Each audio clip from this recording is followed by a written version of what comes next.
nobody there. Sky is falling, metal rain, chaos mornings, no one's sane. Crumbling towers, streets in flames, forgotten heroes, who knows their names.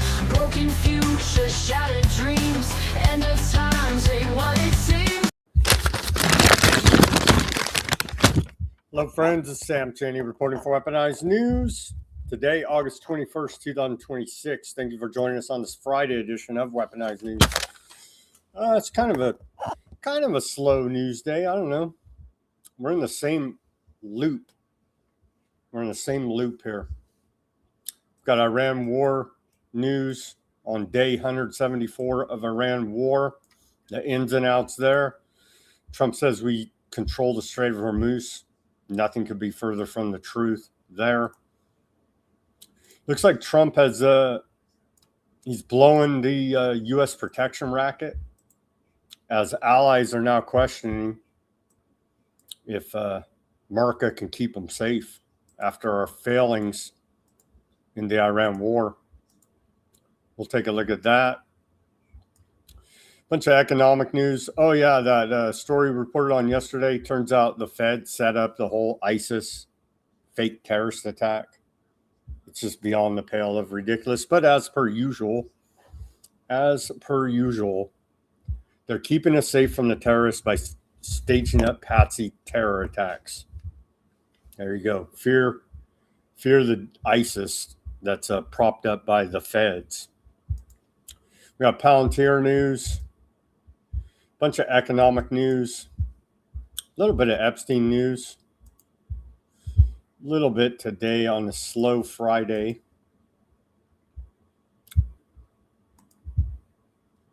Quite a bit of economic news, actually. It just gets crazier by the day here. A bunch of geopolitical news, more fallout from Aardvarkland's attack on Turkey or on Syria, implicating Turkey.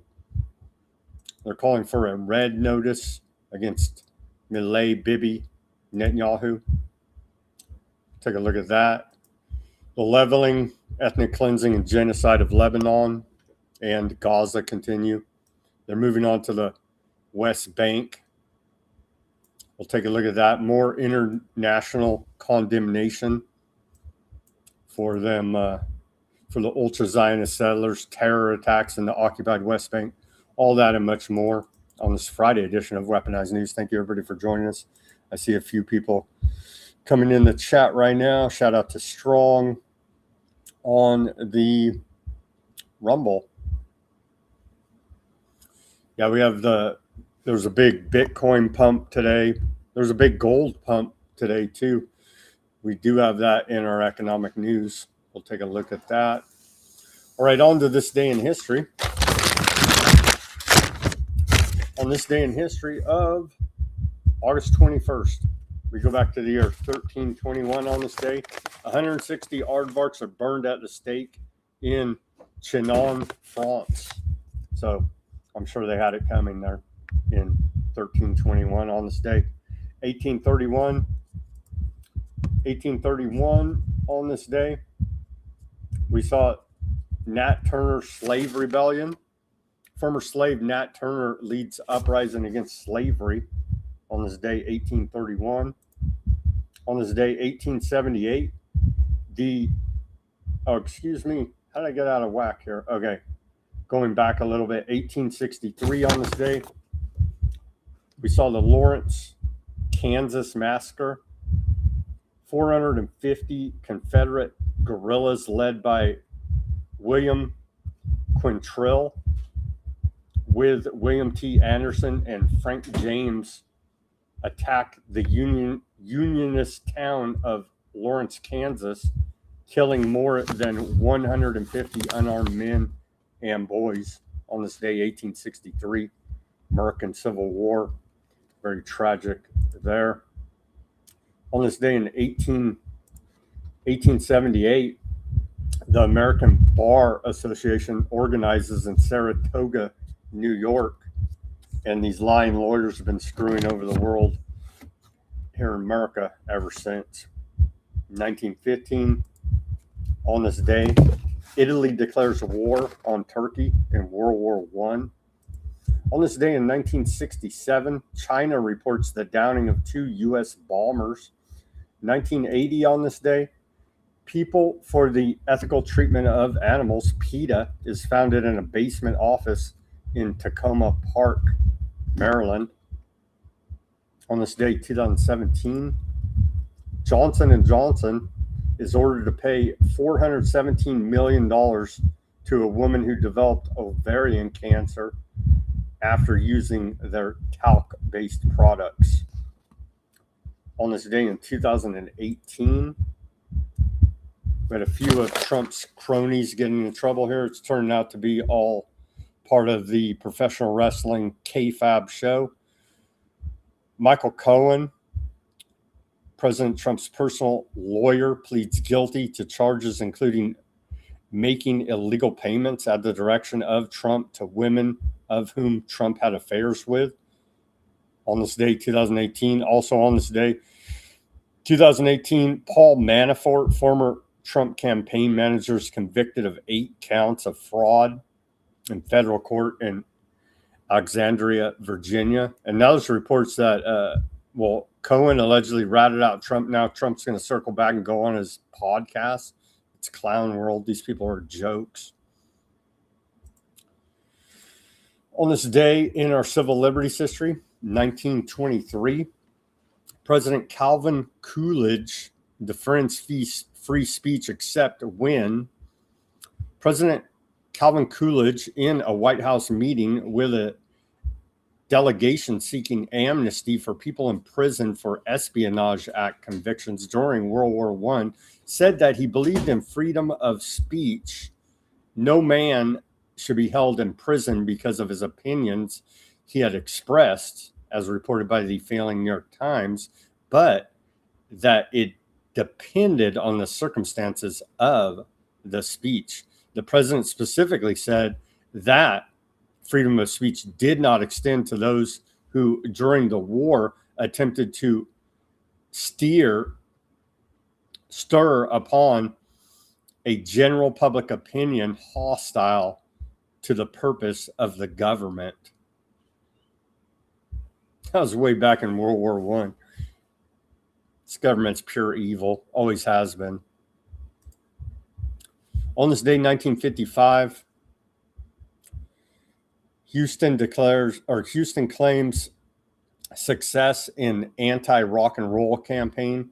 The Juvenile Delinquency and Crime Commission in Houston, Texas, claims success on this day in its anti-rock and roll crusade.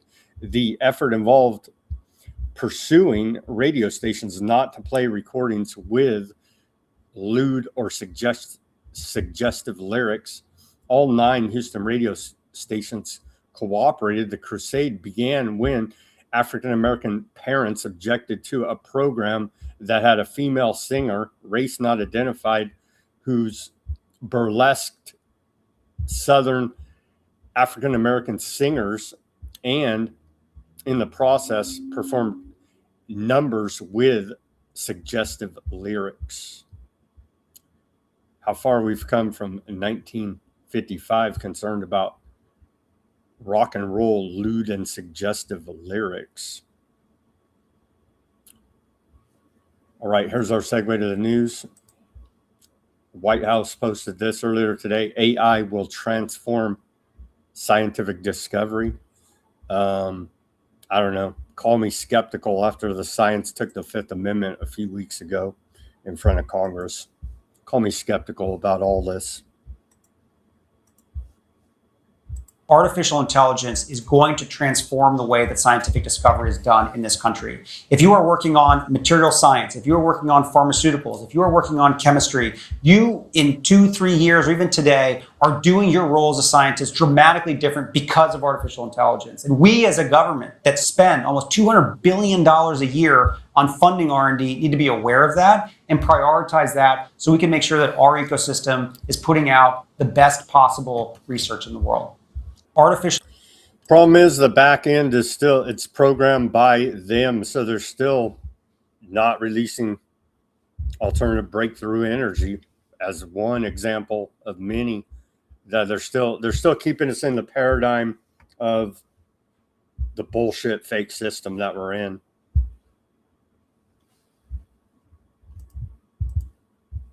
Here's Trump on Iran. Says we have total control of the entire region. It's just not true. I'm sorry, MAGA Trumpers.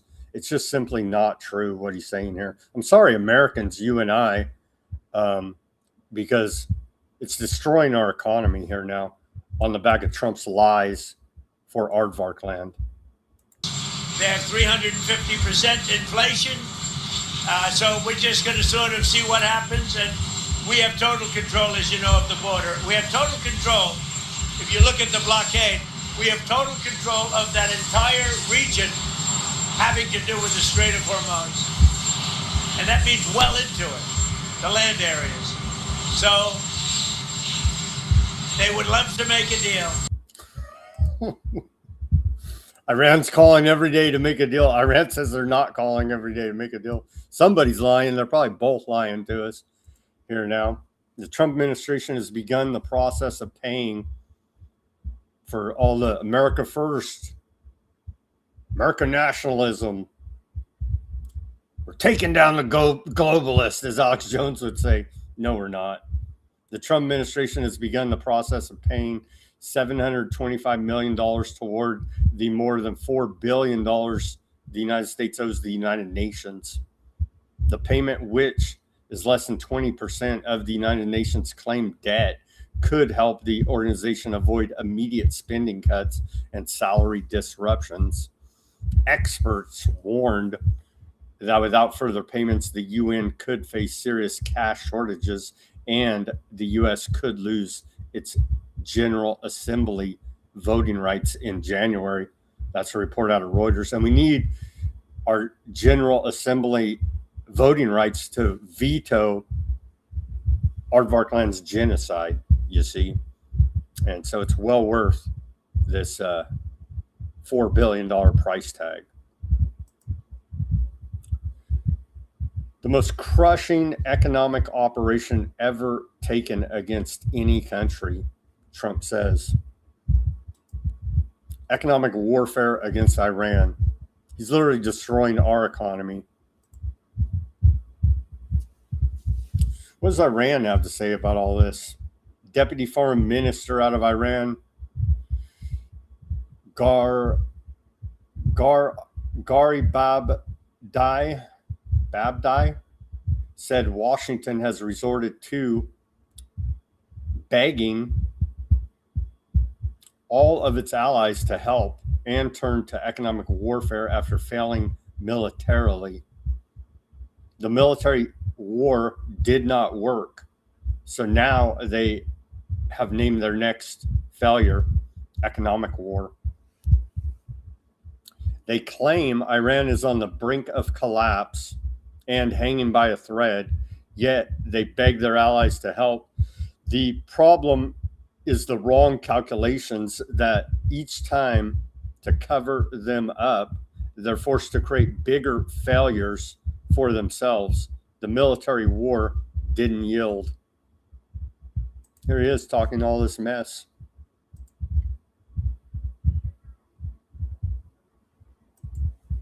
Oh, but there's more.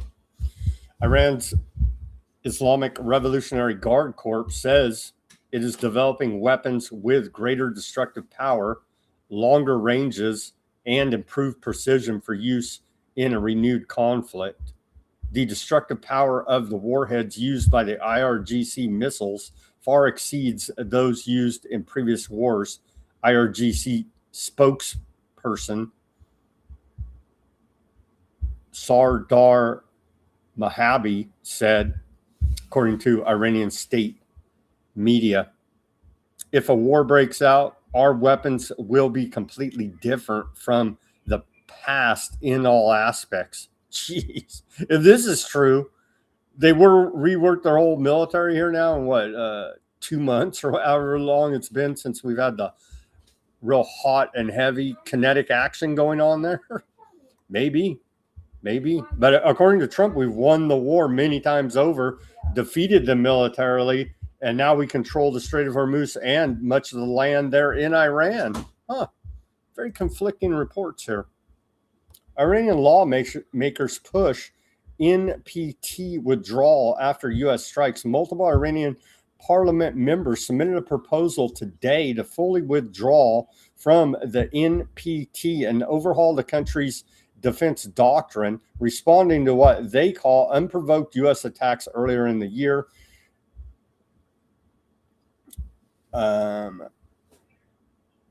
Let's see.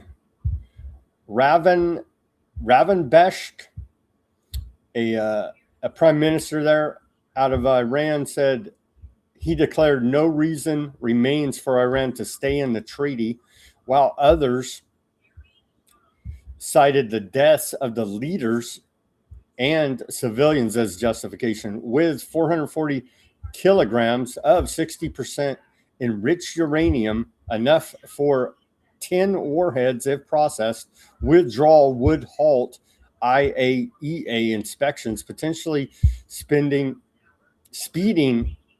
regional nuclear tensions amid hardened stances on both sides. The NPT is the non-nuclear proliferation treaty. So now they're saying, Iran can never have a nuke. Well, we'll just get out of the whole system and build our nuke anyway and F off. So that's coming. That's real nice as well. Iran is preparing to withdraw from the non-nuclear proliferation treaty today. It's just a complete disaster. Well, as long as Iran can't have a nuke, I don't care if you pay $1 million for a freaking tank of gas. Well, they're going to have a nuke here now. This is the biggest foreign policy disaster, maybe in all the history of America here now. I don't know. We've had some big ones, right? We've had some big ones. But it's beyond the pale. Iran is prepared for broader escalation, with a senior advisor to Parliamentary Speaker Ghalibaf declaring that the ceasefire was the right thing to do. Signing the MOU was the right thing to do. Now, precisely for the same reason, escalating is the right thing to do.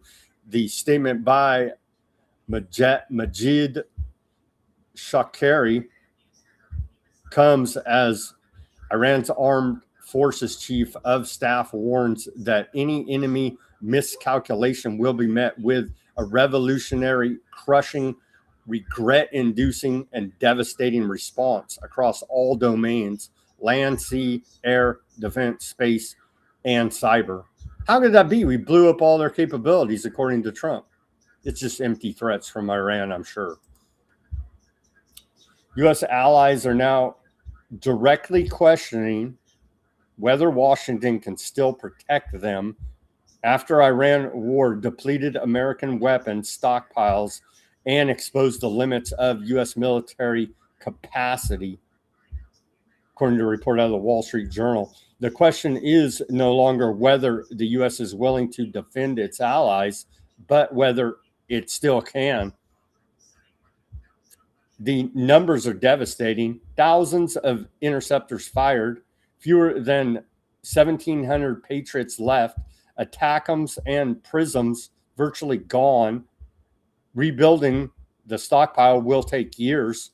Trump is punishing allies that stayed out of the conflict, reducing exercises in South Korea, withdrawing troops from Germany, threatening to bomb the shit out of Oman. The message is clear. If you don't join his wars, he won't protect you. The Iran war has broken trust in the American racketeering operation. I added that part. In the American security guarantees. It's a protection racketeering operation. The government is organized crime. Trump just blew the U.S. protection racket. So another complete and utter failure by Trump. Art of the Fail should be his most famous book here now. Allies are preparing for a world without Washington. So good job, Trump. You're blowing up the U.S. protection racket there. Iran is reportedly preparing to damage Trump's presidency through economic warfare ahead of the November midterms, striking oil tankers beyond the Persian Gulf, tightening the Houthis' blockade of Bab al-Mandab Strait, and targeting Gulf oil terminals to drive up global energy prices.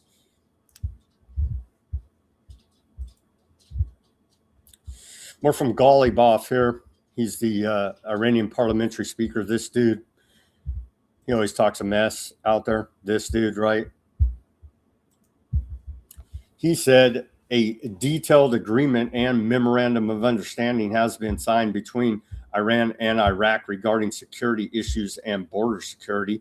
We discussed its implementation and followed up on the matter. We also discussed Iran's security issues and Iraqi groups. However, I want to state clearly that we never interfere in Iraq's internal affairs.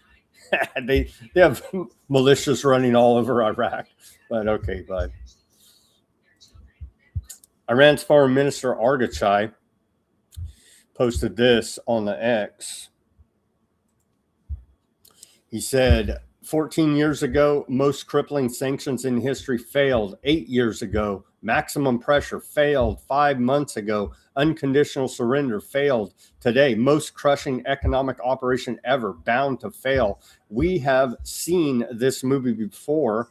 Some bull, same bull, different bullies. And he's referencing Obama there. He said, referencing this Obama post, VP Biden on Iran. These are the most crippling sanctions in the history of sanctions, period. So we have. He's not lying there. We've tried this trick on Iran, but this time, because Trump's in charge, even though our Treasury Secretary Bissett can't figure out why the price of oil is going up, he admitted that yesterday. These sanctions are going to really crack down. It's just it's forcing innovation for Iran. They have to find workarounds now for being blocked in the Western banking system. It's actually accelerating BRICS, their work with BRICS, finding other alternatives, other shipping routes, the back door out through Pakistan. One, they're developing alternative shipping routes, alternative trading routes, so on and so on. So this is just actually backhandedly helping them. In the short term, they will feel economic pain.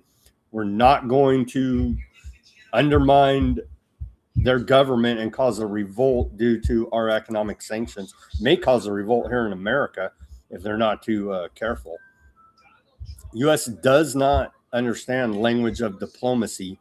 Senior Iranian Prime Minister said, or PM says, MP says, Azizi, language of strength will compel U.S. to apologize to Iran and leave the region forever.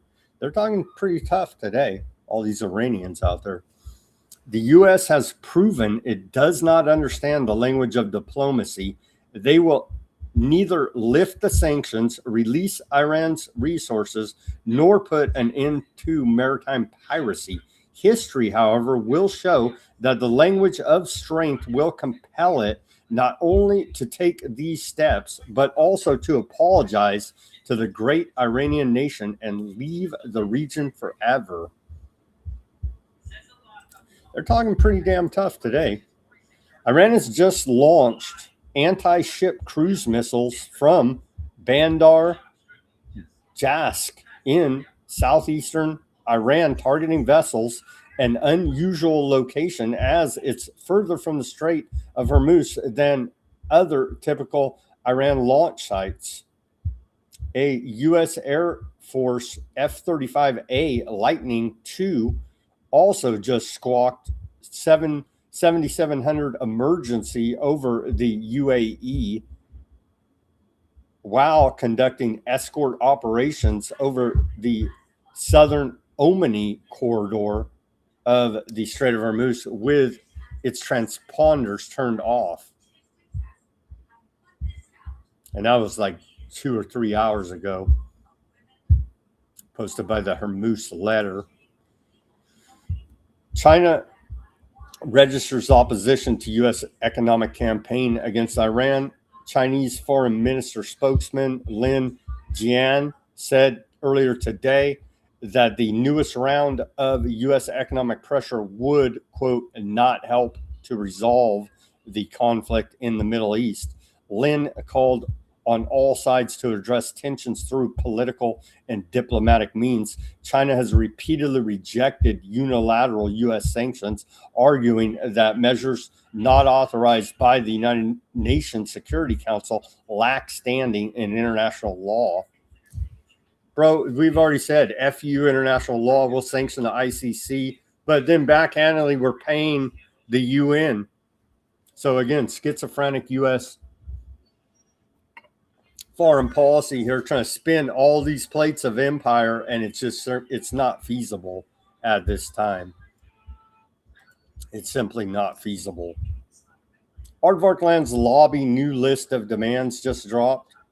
Information Liberation Chris Meehan reports $40 billion plus from U.S. taxpayers over the next 10 years. U.S. establish a, quote, permanent military presence and CENTCOM operational headquarters in Aardvark Land. Formally include Aardvark Land in the Golden Dome. Merge our defense industrial base. A, quote, limited U.S. Aardvark Land mutual defense treaty to, quote, honor the, quote, memory of Lindsey Graham. A new NATO where U.S. organizes arms Arab states in defense of Aardvark Land.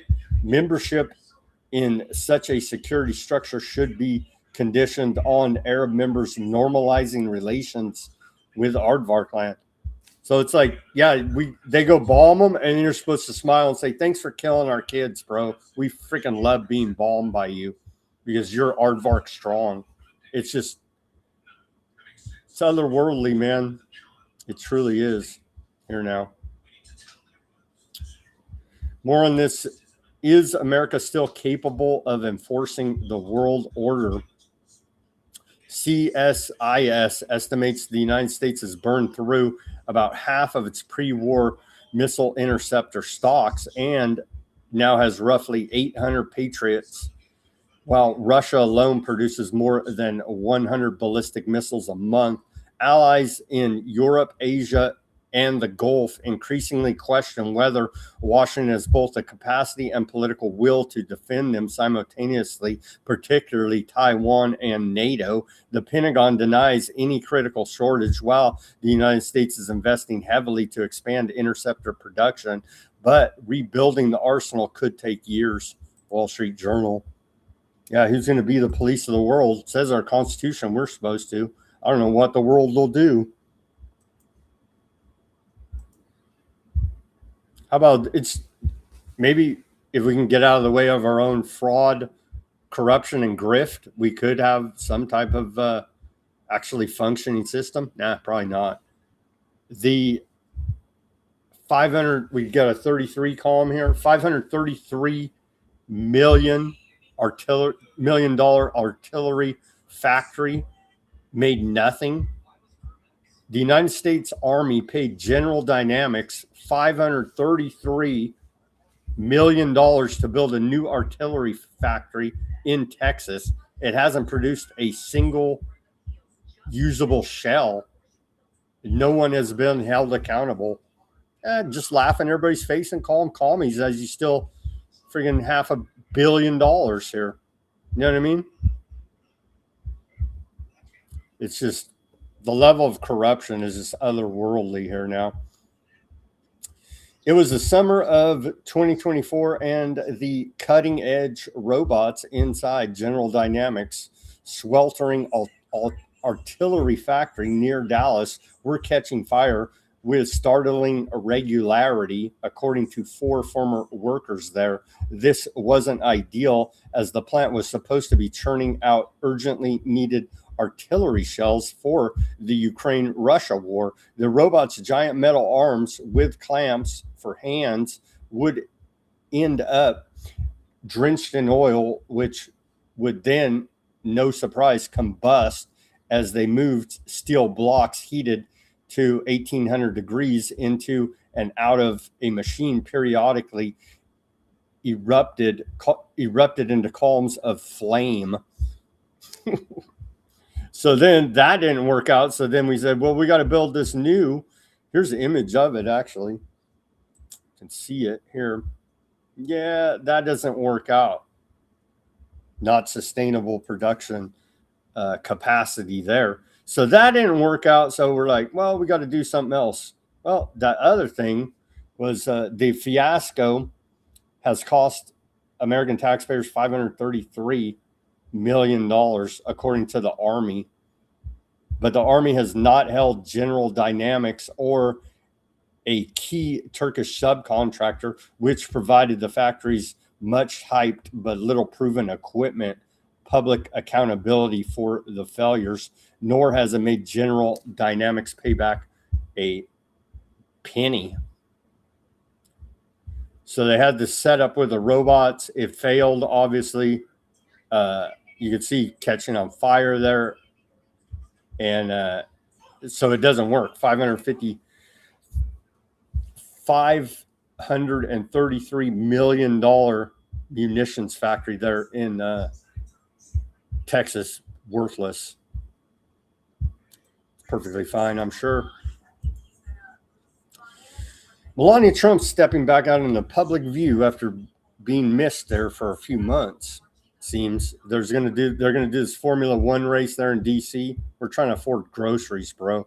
The White House is tone deaf, but Trump has this hooker wife there modeling for this, fostering the future. I believe this is part of more trafficking operations there.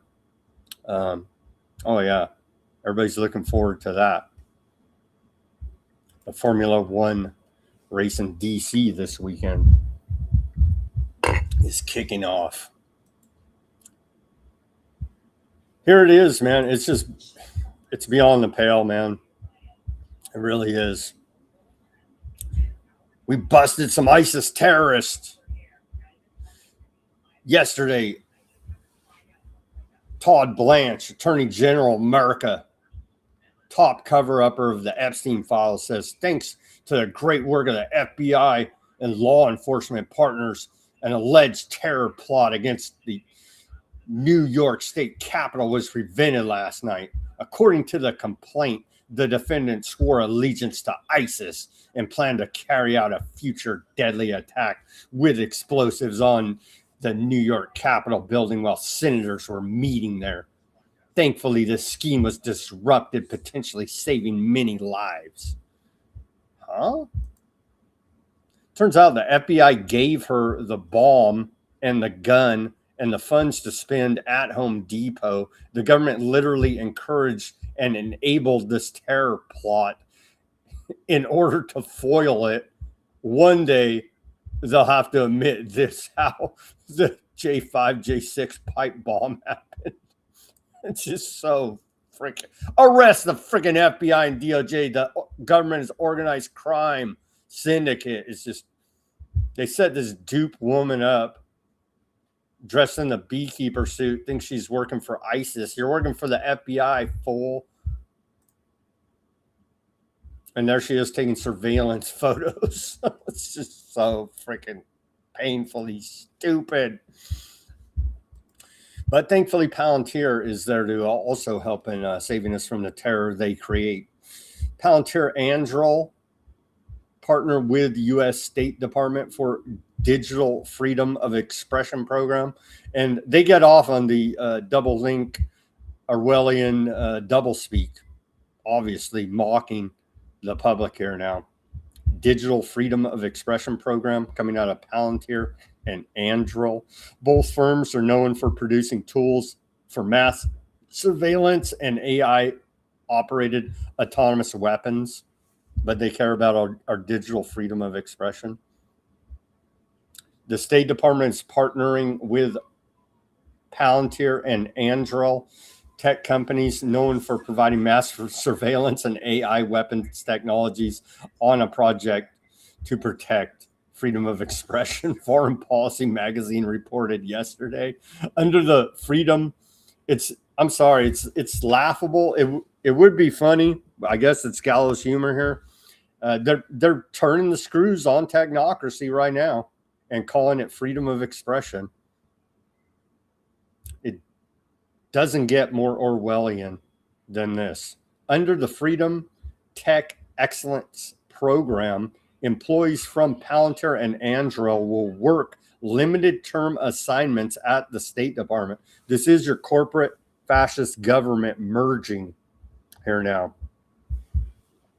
According to a statement on the agency's website, assignments will include work in areas related to, quote, digital freedom and freedom of expression, including cybersecurity, emerging technologies, data privacy, child online protection, artificial intelligence, and technology policy and governance. And an anonymous State Department spokesman told Foreign Policy magazine, the partnership, they even say it in this article, I didn't even read this, the partnership is Orwellian, you think? Yeah. Given that Palantir is known for developing software enabling mass surveillance by government, including allowing users to track, detain, and in the context of war, kill people at scale with the help of AI. UK Guardian wrote.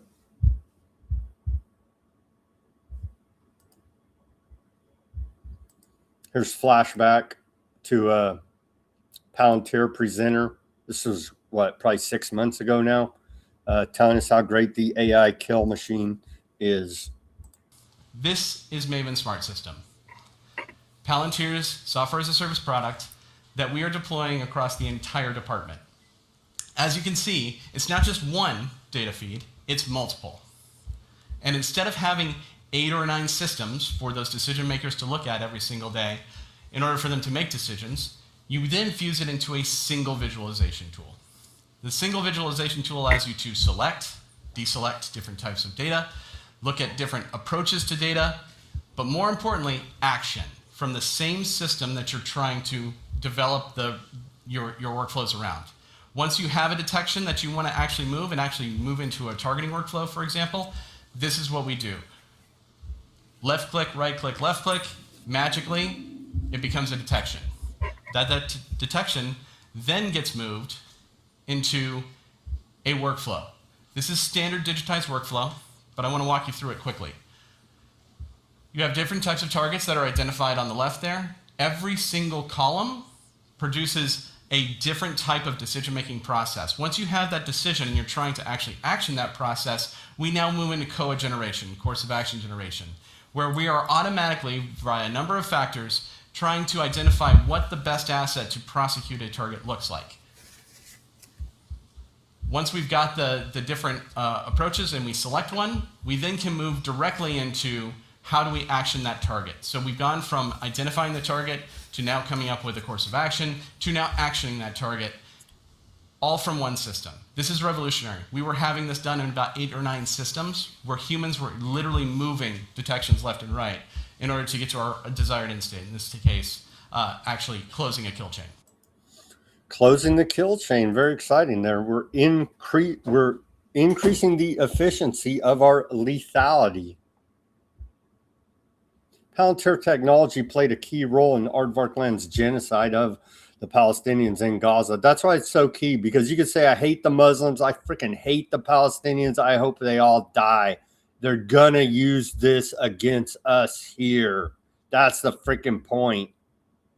Doesn't matter if you hate Muslims and hate freaking Palestinians and wish them all dead and cheer on Palantir's freaking closing of the kill chain. It's coming for us here, bro. That's the problem. I know it could never happen here, except for they did round up Japanese Americans and put them in internment camps in World War II, for God's sake.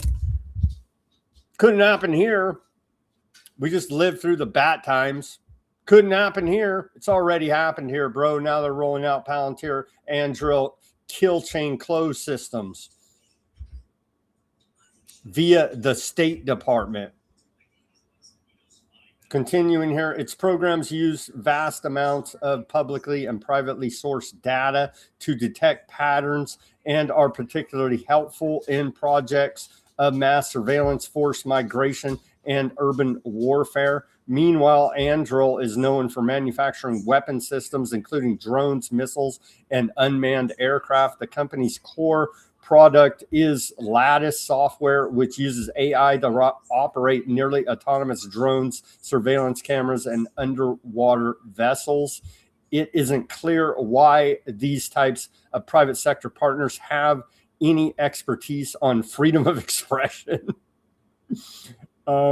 said Chris Painter, a former cybersecurity official at the FBI, State Department, and the White House. Well, they're there to do the exact opposite in Orwellian fashion, obviously.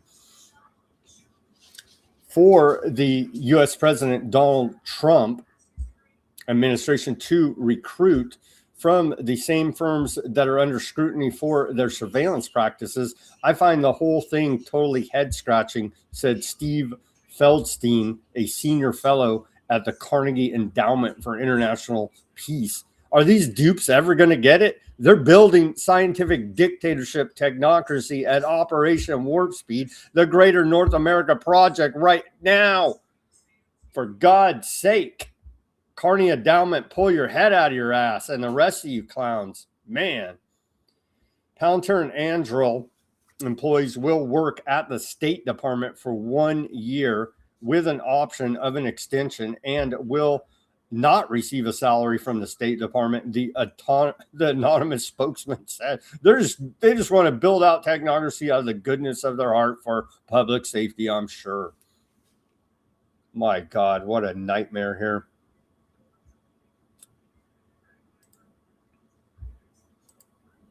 There's another video about it. Palantir Technologies, a U.S.-based AI firm co-founded by Peter Thiel and Alex Karp, supplies aardvark land with tools to enhance the targeting of Palestinians. Watch this short clip about it here. When Silicon Valley's algorithms become instruments of genocide, we can no longer consider tech neutral. It's a weapon. Palantir Technologies, a US-based AI giant, fuels Israel's occupation and genocide with calculated precision. Co-founded by the billionaire Peter Thiel, it planted its roots in Tel Aviv in 2015. Palantir has embedded itself within the Israeli military and intelligence operations, sealing a high-profile partnership in early 2024 during the ongoing genocide in Gaza. Its AI-driven predictive policing tools are weaponized to surveil Palestinians across the occupied West Bank and Gaza Strip, flagging individuals for arbitrary detention without trial, a practice the United Nations condemns as a systematic violation of international law. Palantir's technology forms the digital backbone of the Zionist regime. While claiming accuracy, the AI system enables strikes that slaughter civilians, as witnessed in the horrific bombardment of Rafah refugee camp, where Palestinian families and humanitarian workers were massacred. Co-founder and CEO Alex Karp's vocal support for Israel's military campaign reveals the company's ideological alignment with the genocide of Palestinians, even as major institutional investors divest over blatant human rights abuses. This partnership, like with many other tech companies such as Google and Microsoft, exposes the sector's deep complicity in sustaining Israel's genocide and occupation, with Palantir among the top corporations fueling Israel's war economy and global impunity.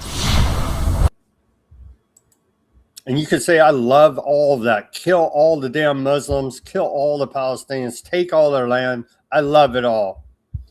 It's coming for us here. You understand? They're using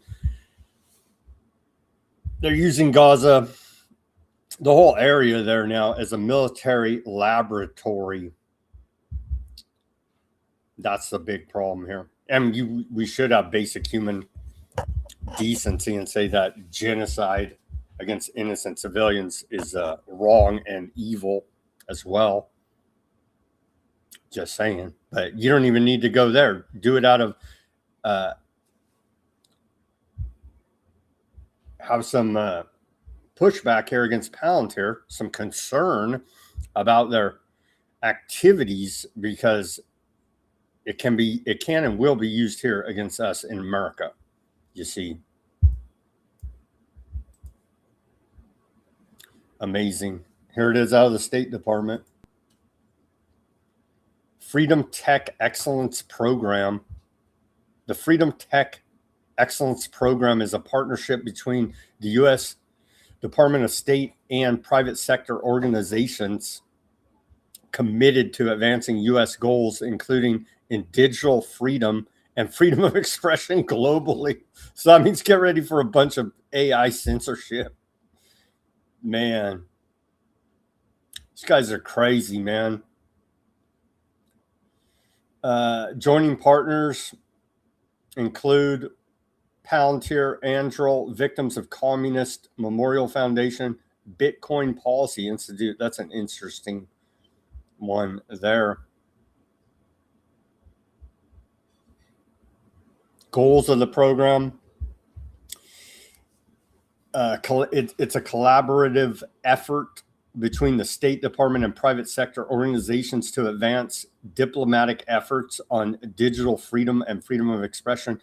Partner organizations send their employees to the State Department to contribute private sector expertise on issues such as First Amendment and freedom of expression protections in the digital age, countering unlawful digital surveillance and online scams, privacy enhancing technologies, including strong encryption and VPNs, responsible governance of emerging technologies, including AI, safeguarding children and other users online. Call me skeptical, but it's like exactly the opposite of everything they say. UK government under pressure to terminate $500 million Palantir deal. Greater Manchester's refusal to adopt Palantir's health data platform has strengthened arguments for UK politicians pushing for an early exit from the $400 million NHS contract there in the UK. Well, they should probably be sanctioning drones, right? Sure. The UK government is undergoing pressure to abandon a more than $400 million NHS contract with Palantir.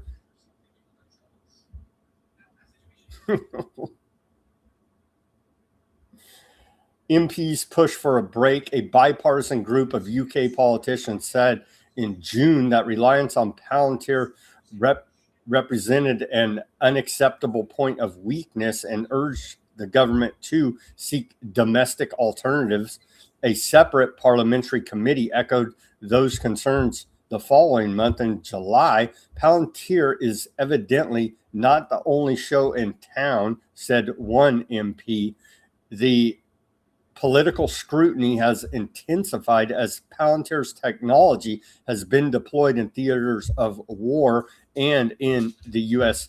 administration's crackdown on immigration. Palantir pushes back. Palantir disputes claims that Greater Manchester system offers a viable national alternative.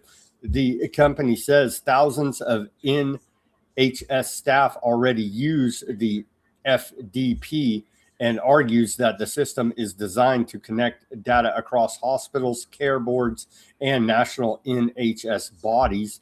NHS figures show 139 of roughly 200 trusts are live with Palantir technology, while 35 of England's 36 integrated care boards are actively using it. So they're already deep up in there, as they are deep up in our government. So, yeah, it's going to be a hell of a thing to unwind. It's going to be a hell of a thing to unwind, it appears. UN now doing business with Palantir as well.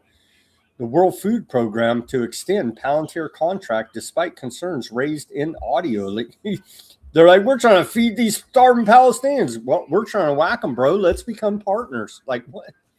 The UN's World Food Program is finalizing a 5-year renewal of its contract with U.S.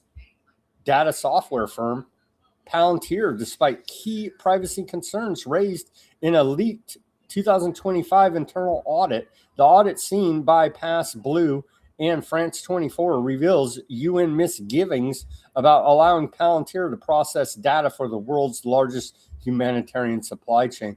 You think? How about 1984 satanic inversion of reality? We're there. We're there. How the hell does the World Food Program sign up with Palantir? They did. They are. It's concerning, to say the least. The World Food Program manages one of the biggest biometric databases in the world. Its scope system contains information on millions of people, many of them beneficiaries of global humanitarian aid. To help the World Food Program track humanitarian aid and manage its supply chain data, Palantir developed the Digital Operations and Transformation System, DOTS.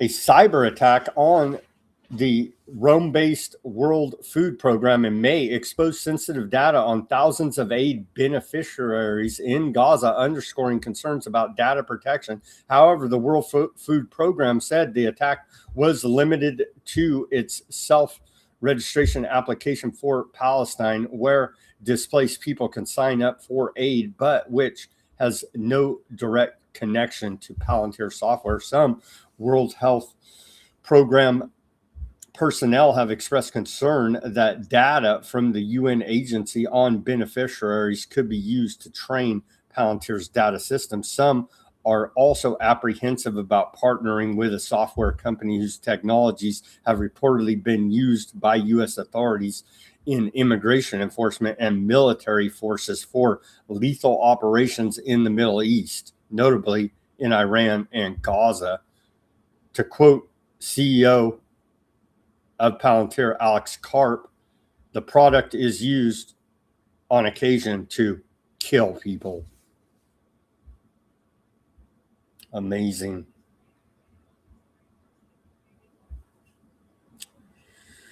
Amazing. More details about that out of this France 24 report. We'll post the link on Weaponized News Substack for those that want to do a deep dive. Here's an ode to Peter Thiel.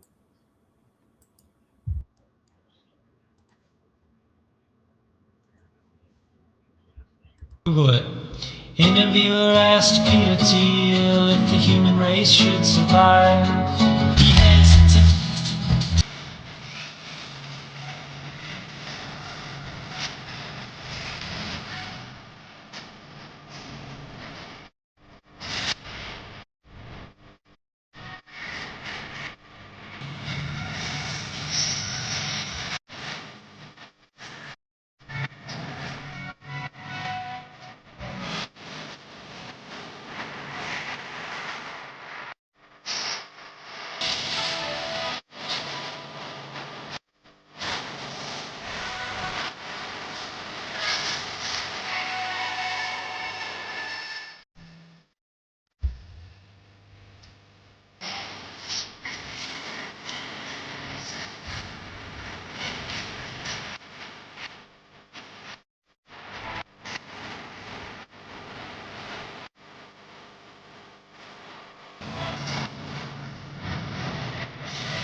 There you go. Ode to Peter Thiel.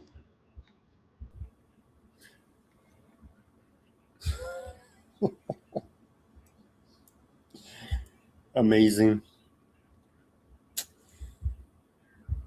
House Oversight Democrats, they say, are you a crook? Donate to Trump to collect your get out of jail free card.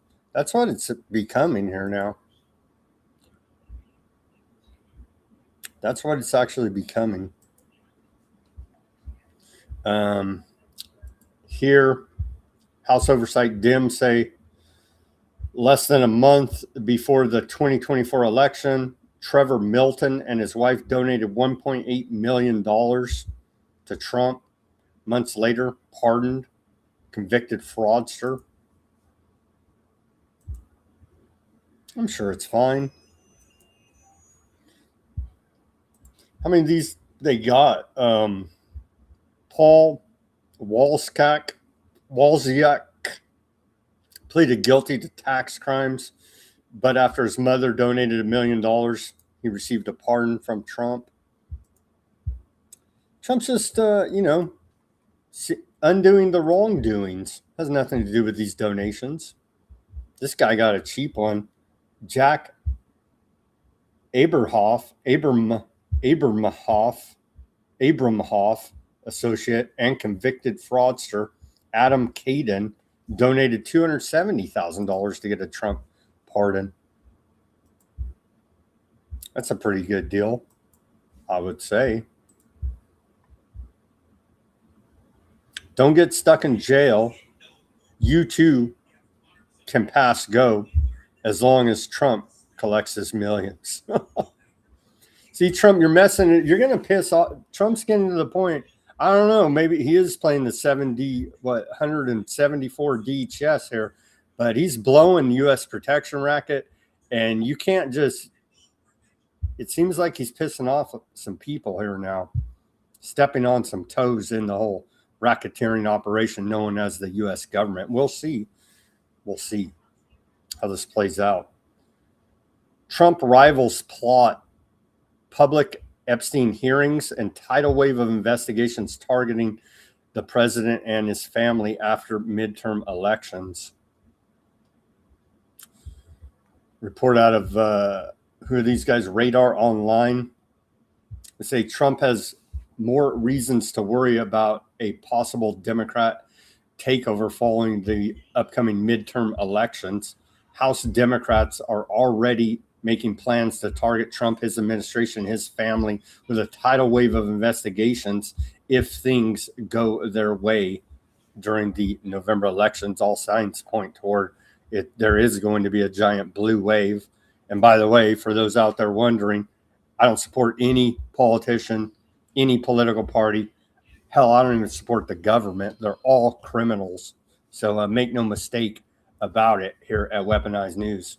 We're nonpartisan against all government.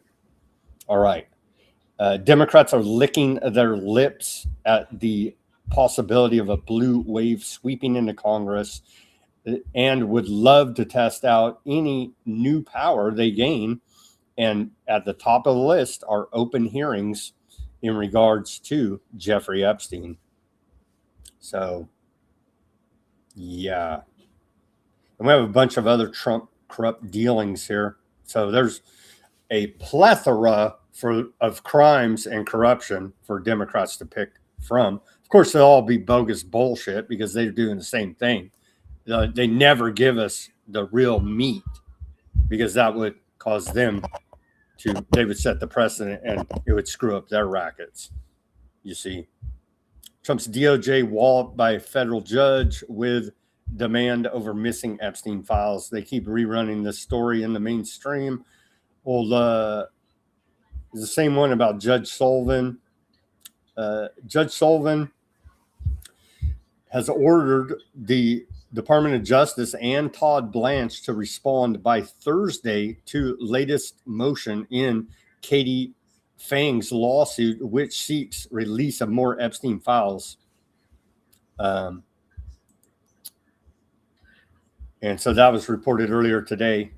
Blanche and his agency must answer for why they haven't sufficiently turned over FBI agent interview notes.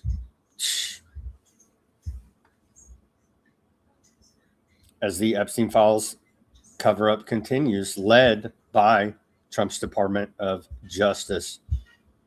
We'll see. I'm sure they'll weasel their way out of any accountability. We'll see if they produce these documents next Thursday. They claim here's the deadline set by federal district judge Emmett Sullivan. We'll see. This thing's dragging on forever, man. I'm telling you. And if Democrats win the midterms, it looks like they will. It's going to drag on 2 more years. But they're not looking for justice for the public. They're just as corrupt as Trump and the Republicans, you see. And so they're doing it for political ends, not for justice for the victims or justice for the public. So make no mistake about it. These Democrats are no big, great heroes. Ecuadorian gang tattooed minors with mark of the beast before sex trafficking them. Police dismantle network in Manabí, accused of recruiting vulnerable teens, taking them to nightclubs and motels and forcing them into sex exploitation. Here's the image of that.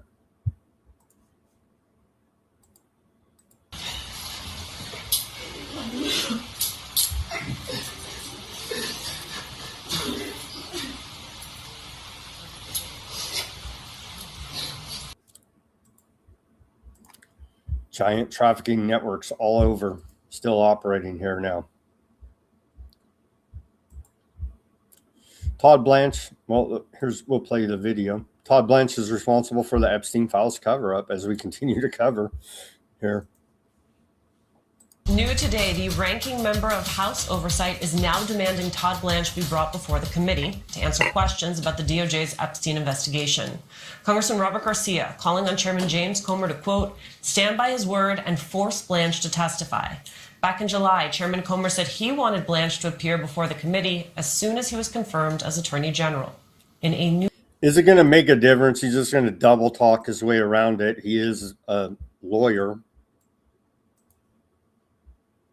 And then, quite laughable, here's Mr. Technocracy, J.D. Vance, Vice President, says, this is what we're up against in November, child predators. It's literally his own administration covering up the Epstein files. Ladies and gentlemen, this is what we're up against in November. Whether it's child predators, Somali fraudsters, foreign gang members, or even visa fraudsters who are working to undercut American wages and steal from American taxpayers, the Democrats know who they stand for. It's anyone but you. This entire government is corrupt beyond our wildest imagination. It's truly disgusting and sad.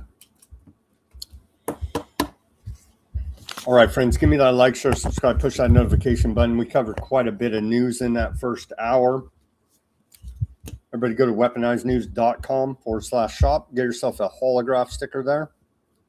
We have the white background sticker as well, and the clear background sticker. That's a demo model. You'll get a new one. You can see that one's kind of tore up. Weaponizednews.com/shop. Take a look at the store. We have the stickers over there, baseball caps, coffee mugs, long sleeve tank tops, all kind of different gear over there. Go take a look. We have shot glasses, as some say. This show may induce heavy bouts of drinking. Weaponizednews.com/shop. Go take a look over there. I would appreciate it. Patron the store. We take donations as well. Buy me a coffee, Bitcoin wallet address, Cash App links, all in the description below this video. Become a paid subscriber of Weaponized News Substack channel. We're streaming there live now. Everything's free. Show your support for independent reporting and analysis brought to you 5 days a week, broadcasting live Monday through Friday, 5 p.m. Pacific, 8 Eastern Time. Become a paid subscriber of Weaponized News Substack. You'll get the full show, a summary of the show, and links to almost everything we talk about for further research and documentation purposes at Weaponized News Substack. The link is in the description below the video. Thank you to all the subscribers, patrons of the store, and donors. We do appreciate it, but we always need more here in the Trump economy. Things are getting rough for everyone. I understand that. If you can't come out of the pocket with a little extra change for this broadcast, become a free subscriber of Weaponized News Substack. You'll get all the same info. Again, you're just paying to show your support here for our efforts. And we put everything back into the broadcast, as we do have overhead costs here as well. So give me the like, share, subscribe, push that notification button. All of that is free. All right. Thanks for hanging with me through that first hour of news. Welcome back to the second half of Weaponized News on this Friday, August 21st, 2026 edition. Now here's some good news. How about this question? Do you even want to live to be 117 years old? World's oldest person, Ethel Carterham, celebrates her 117th birthday. I don't know if I even want. Hell, I'm 50 and I freaking have aches and pains all the time. Imagine being 117. Bless her heart, though. Bless her heart there. The world's oldest person, a British woman, Ethel Carterham, celebrates her 117th birthday earlier today. Honestly, she don't look that bad for 117. You know what I mean? Do you even want to live to be 117? I don't know, man. Yeah, think about what she's seen. She's seen World War I, World War II, the sinking of the Titanic, the Russian Revolution, the bat times. Wow. Surprised she lived through the bat times. But bless her heart there. Oldest person in the world celebrates 117 today. All right, back to where I'm broadcasting from, California. What do you even say about this insane, corrupt government in California? New rules will limit the types of replacement tires Californians can buy. Here's a report out of CTLA. It's all for the environment or own good. They're turning the screws on technocracy here in California. New state rules will restrict which tires you can buy when it's time to replace them on your car. The California Energy Commission voted to adopt new rules that will phase out the sale of replacement tires that don't meet certain energy efficiency standards. The regulations will be implemented in 2 phases. The first phase in 2029, the second in 2033. The commission says raising the standards will only cause a modest increase in tire prices, which they say will be recouped by improved fuel efficiency. But tire manufacturers disagree. You think about how much gas is per gallon, and we don't see it going down. So what those tires with low rolling resistance do is they give you better gas mileage. So if you get better gas mileage, you're going to the gas station less, so you're buying less gallons of gas. New state rules. But the manufacturers say that's not true. But this clown woman, I forget even her name, she knows better than the manufacturers in the industry. We're just turning the screws on us here. They want to get us out of cars altogether. They want everybody on some type of freaking, autonomous public transport system. I don't see with all the corruption how that could ever come to fruition, but they're turning the screws on us, making life harder and harder every year here now. I would expect your other great liberal states to take a look at this policy, and they may be implementing it soon in an area near you. AI delivers the largest CapEx driven boost to the GDP in history. It's all fraud.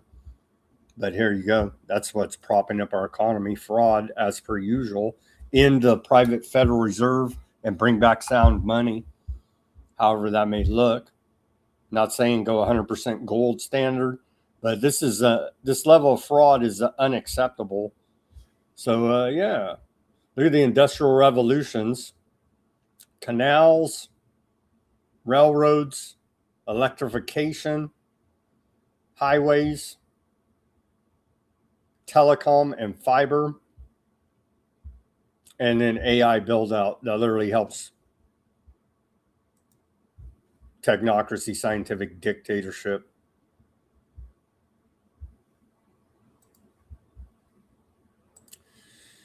More from JD Vance, Mr. Technocracy. Spider-Man meme, blame Biden. Well, Trump was president during the bat times and gave us Operation Warp Speed. Even though we inherited this debt bomb from the Biden administration, we actually do have a plan to get the economy growing faster than the debt. And that's the most important thing. The issue that we've had under the Biden administration. We're not growing our way out of this one, bro. And he got fact-checked on the X. This is supposed to buy the White House. You can see they got fact-checked here. U.S. national debt rose by $7.8 trillion during Trump's first term, and similarly, $8 trillion plus during Biden's, per Treasury data and analyses. It has increased under presidents of both parties for decades. The debt to GDP relatively stable under Biden. Get that? Under both parties, the government are criminals. Here's Trump, America first. Oh no, sorry, he lied about that too.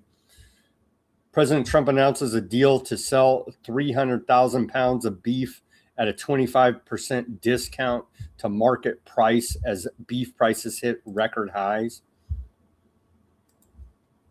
Today, I concluded a deal to substantially lower the price of ground beef for working American families. As everyone knows, under President Biden, beef prices soared at their fastest rate. That's just not true. According to my own personal experience shopping for my own groceries, I saw a $4 increase in beef prices under President Trump. Personal experience here. And the American beef herd fell to its smallest size in modern history.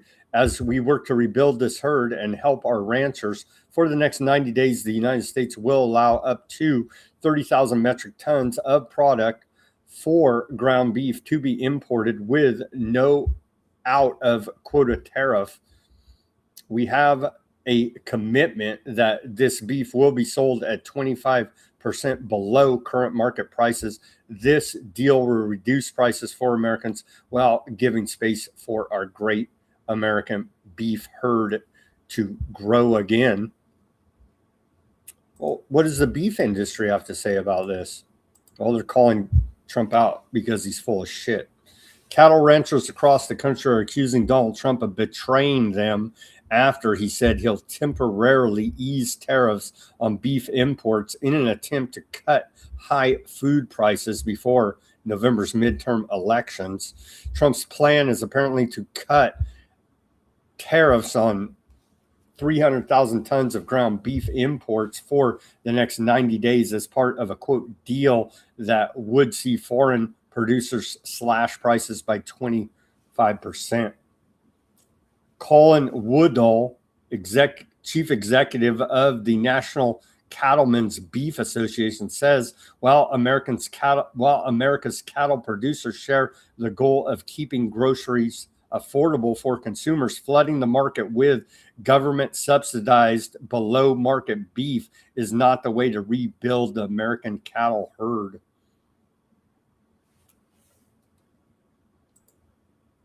Good Ranchers posted on X. We understand why beef prices are a problem right now. Ground beef is averaging $6.89 a pound, up 57% since 2021, and that's real pressure on American families. But flooding the market with 300,000 metric tons of imported ground beef with no tariffs for 90 days is not a solution for American ranchers. It's a short-term price fix that puts more downward pressure on the cattle producers who are already struggling to stay viable. Trump has not said which countries this beef is coming from or who committed to the 25% price reduction he's promising. American cattle ranchers have been dealing with years of drought, high feed costs, and a shrinking herd. The answer to that is not more cheap imported beef with lower standards competing against them on our shelves with no country of origin label required so you don't even know the difference. We will continue to source 100% American. That is not changing. Good Ranchers posted. So they're doing shrinkflation is now turned into they're just straight up lying. Shrinkflation, you could say, it's not. It's kind of shady, but not 100% just straight up stealing from you. You know, they shrink the package down. Or you have the same size box, but less quantity. Wall Street Apes posted this report about Walmart for shorting package weights. Let's watch this short report about that. How they're lying about the weight of product that you're paying for, essentially, here now. This pack of Walmart chicken is already underweight in the package, and you're not going to believe by how much. I'm going to show you, then we're going to open it up and see how much the chicken weighs. That's what we're supposed to be paying for. Out of all the stores that I have found them in so far, one store I weighed 21 packages and 11 of them were underweight up to a quarter ounce. The package I'm about to show you is the biggest short weighted so far. All right, let's calibrate our scale. 100 gram weight, 100 grams. All right, here we go. This is supposed to weigh 5.5 pounds, 5.5 pounds out of the package. 4.92. All right, as you can see, I've already teared our container up. We're sitting at 0. Here's our pack of chicken.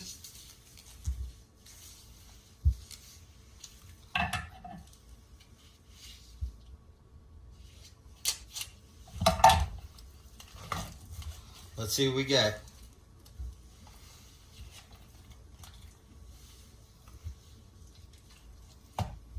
I'm curious to see what this pad weighs and the container as well. There's liquid in there.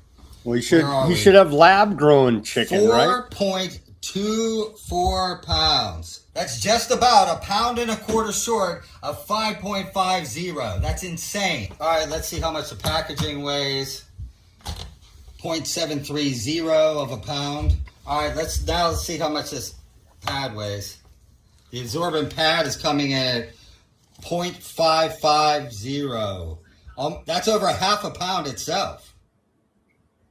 So technically, all this fluid in this pad was in the chicken when it was weighed at the factory, so we're going to give them this weight. 4 pounds, 7-8 ounces.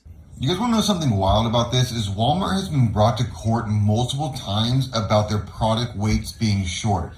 August 2025, Walmart paid out about $6 million in a California judgment over allegations of overcharging and false weight advertising. What a shocker. This is what we see all the time. And if we go down here, it happened again. A class action lawsuit. Walmart settled for $45 million in a class action lawsuit covering weighted goods, including poultry, meat, bagged citrus, for alleged overcharges tied to weight and pricing discrepancies, exactly what we see all the time. So this is a pattern. This is not something that just keeps happening. And I think they're doing it on purpose, because take a look at this. It's a feature, not a bug. Of course they're doing it on purpose. So now we got to weigh our products here to make sure we're getting what we pay for according to their what is listed there, right? I mean, come on, man.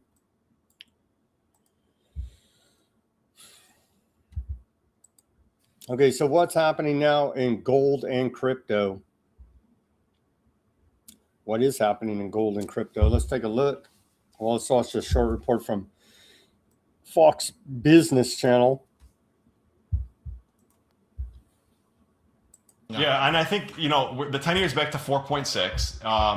I think rate hike expectations are way too aggressive right now. I think we could end the year without any hikes at all. And on the flip side, gold is starting to find support around 4,000. Right. The dollar has been very strong. I think it's due for a pullback. And if anything less than the extreme hawkishness that's expected by the Fed materializes, I think gold and bonds are going to be very strong. Gold remains strong from a geopolitical and as well as an uncertainty perspective for safe haven investors. And these are some. Well, today gold is at $4,602. Silver up as well, $68.95. Bitcoin way up, 78,000 for Bitcoin.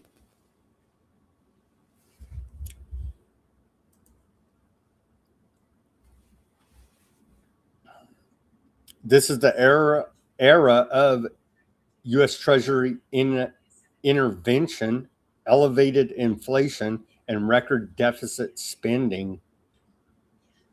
So investors are looking for safe haven assets. Obviously, used to be U.S. Treasuries. Now that is questionable after U.S. intervention into the market. Didn't really do a whole damn much bit of good, as reported yesterday.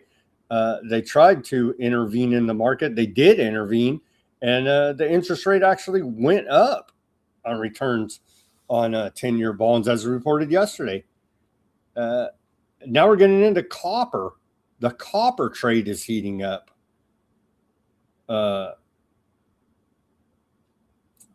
FCX, a copper stock, is at all-time highs today.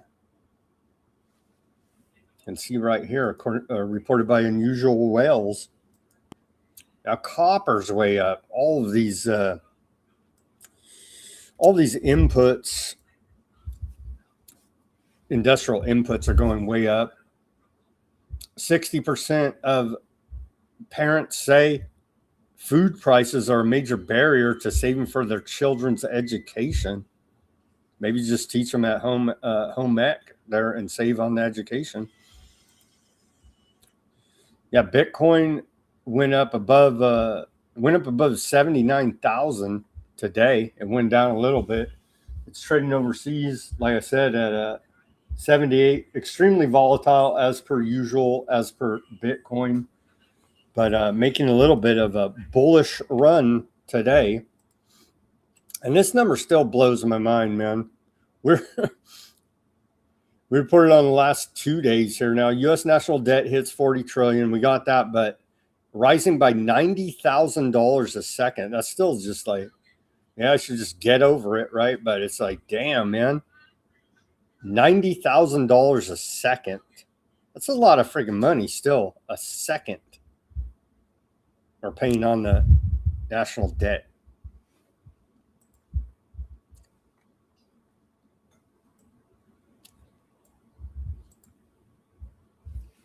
Building out technocracy here. So that's really all we have is a scientific dictatorship technocracy. Micron is spending $50 billion to build 2 new memory factories in Boise. You saw them behind Kramer there. It says these are going to create 17,000 of those new jobs. And like you just heard Sanjay say, 3,500 of those are going to be directly with Micron. And that's a lot of new employees. That's how they lie, you see. Yeah, there's a job boom during construction, and you're laid off because you finished the construction of your spy center there, your data center, and now you're laid off, construction workers, and yeah, maybe we'll have 3,000 there working until AI takes those jobs.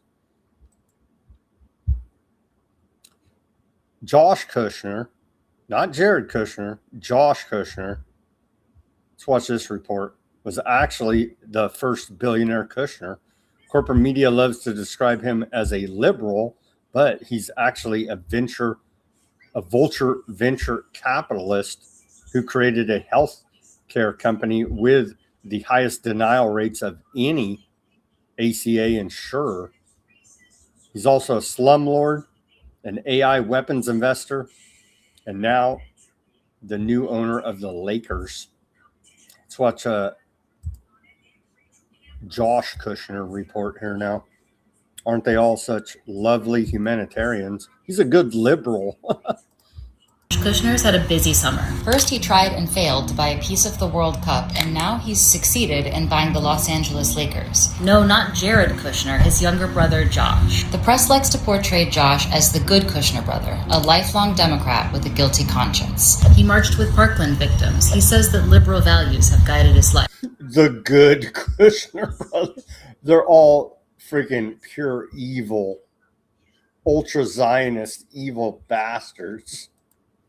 But when we dug into it, we found just another craven economic elite. Josh was actually the first billionaire Kushner brother, money he made largely at the expense of ordinary Americans. Forbes describes him as a liberal who co-founded a health insurance company built around Obamacare before his brother Jared's father-in-law Donald Trump became president. See, he wants poor people to have health insurance. The real story is that when Josh was 24 and a student at Harvard Business School, he founded his own venture capital firm called Thrive Capital. His first big business play was to create a private insurance company that operates through the Obamacare exchanges, and that company has the highest denial rate of any major ACA insurer. Basically, Kushner figured out a way to collect publicly subsidized premiums from people who don't get insurance through their job and then deny a quarter of their claims. So racketeering, as per usual. He and Jared raked it in as the co-owners of the real estate company behind the Kushnerville slum operation in Baltimore. But lately, he's gone all in on AI. Josh's fund Thrive invested in AI weapons company and DoReal, which then maximized his investment with a $20 billion defense contract earlier this year. And Thrive Capital is one of OpenAI's biggest and closest investors. Josh has even been called Sam Altman's fundraising Sherpa. Kushner stuck by Altman's side through an attempted ouster in 2023. And Altman rewarded that loyalty with a sweetheart deal, allowing Thrive to keep buying OpenAI shares at an old fixed price while the valuation exploded. It gets worse. Josh set up a second company called Thrive Holdings, which buys up ordinary service companies, accounting, IT, and automates the work with OpenAI products. And OpenAI took a stake in Thrive Holdings too, which means that OpenAI and Thrive are invested in each other, and both of them get richer as the automation spreads. It's a circular, self-serving deal that comes at the direct expense of white-collar workers who are losing their jobs to AI. And that brings us back to the Lakers sale. The press predictably has implied Kushner's motivation by calling him an avid sports fan. But the sale was about business, not pleasure, specifically the business of AI. In a letter to investors last week, Kushner said he believes that AI is going to ruin so many experiences that people will increasingly value the remaining things that can't be automated. By purchasing the Lakers, Kushner is betting that the AI he's helping spread will degrade everything else so much that people will pay even more for things it can't replace, like sports. And he wants to be able to profit from that, too. All these bastard Zionists, man, they're all running rackets akin to Howard Lutnick gaming the tariffs. He's building AI to ruin your life. And so you want something that's not faking gay. Oh, go watch the faking gay LA Lakers play basketball. At least it's not a robot. Creating apocalyptic hellscape and profiteering off of it. The Zionist business model. Geo Group contributed $1.4 million to MAGA Inc., a super PAC supporting President Donald Trump last month. It's just weeks after the company secured 2 5-year Department of Homeland Security contracts to operate ICE detention facilities in Colorado and North Carolina worth $165 million in annual revenue, according to Federal Election Commission records reviewed by The Lever. The news comes despite Colorado Department of Public Health and Environment recently sued Geo Group, forcing the company to allow state inspectors to investigate a tuberculosis outbreak at one of its private prisons.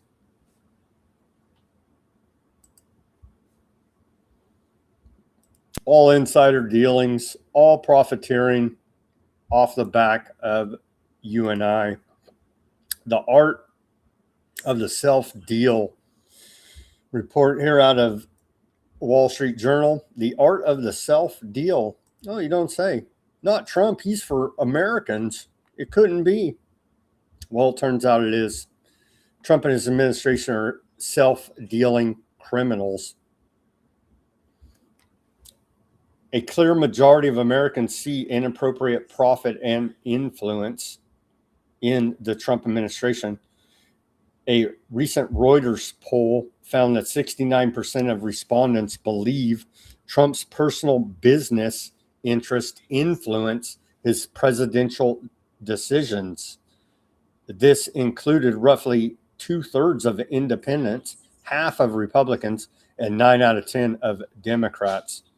A related finding was that most Americans, around 63%, in related polling coverage, viewed Trump family crypto profits as inappropriate. 2 primary categories of concern identified in this Wall Street Journal article. 2 general areas: a one, personal enrichment of Trump and his family; two, the use of government power and levers of power to satisfy private goals, rewarding friends, punishing enemies, or advancing personal business interests, and or I would add, pay for play, donate to Trump, get a pardon, as we've seen now in many cases. Dramatic and don't forget, Trump has promised his administration blanket pardons all the way down to the janitor. So he basically told him with a wink and a nod, go commit any crime you want. Don't worry about it. I have the power of presidential pardon. I will bestow upon you blanket immunity for all of your crimes. Don't ever forget that. Dramatic surge in personal and family net worth. Recent reports show Trump's net worth and that of his family have risen sharply in his second term. This is not presented as ordinary market gains for wealthy people. Wall Street Journal says that Trump's businesses have taken positions in industries over which the administration holds regulatory or policy power.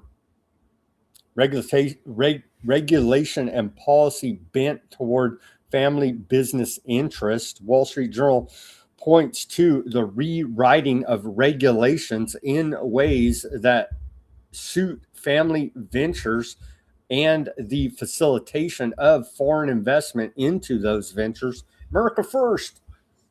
One specific illustration referenced in the Wall Street Journal article is a United Arab Emirates national security advisor holding an interest in Trump family crypto projects.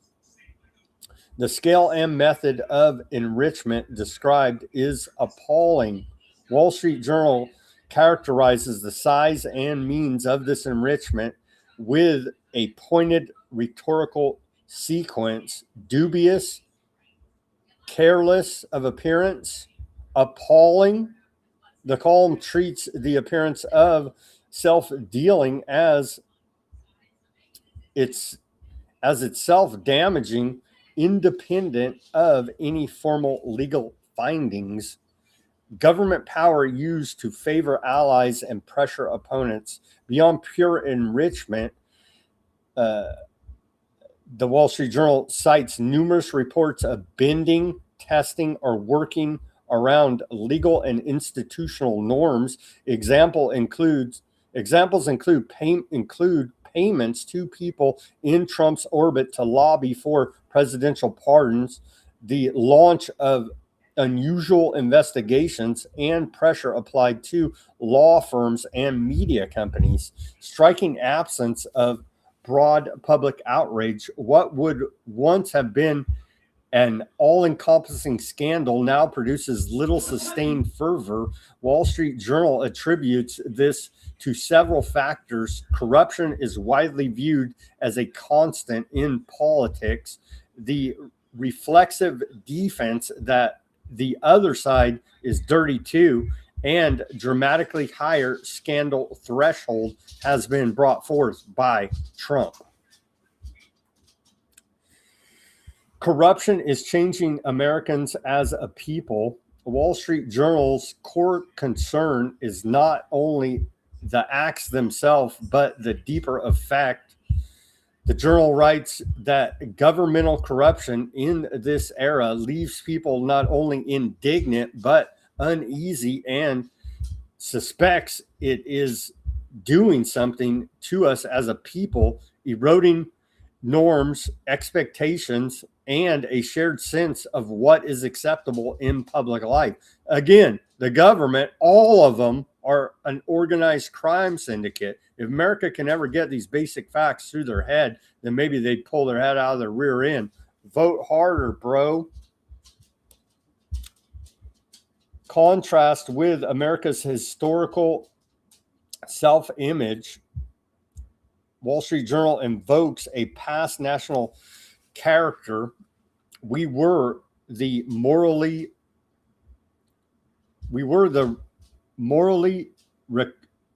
rectitious doughboy GI Marshall planning, JFK and Ronnie people who made the wall come down, earlier generations, the journal argues, at least tried to live up to the reputation or at least have some class. The current pattern of self-dealing and public indifference stands in stark contrast to that ideal. Long-term foreign policy and reputational cost, unchecked self-dealing, and the public's muted response carry international consequences. The journal warns that one day the United States will need friends and may instead encounter satisfied spite of the previously jealous. The erosion of moral reputation, the journal suggests, undermines Americans' ability to lead and to call on alliances when it matters. Again, Trump is blowing the U.S. protection racket here now.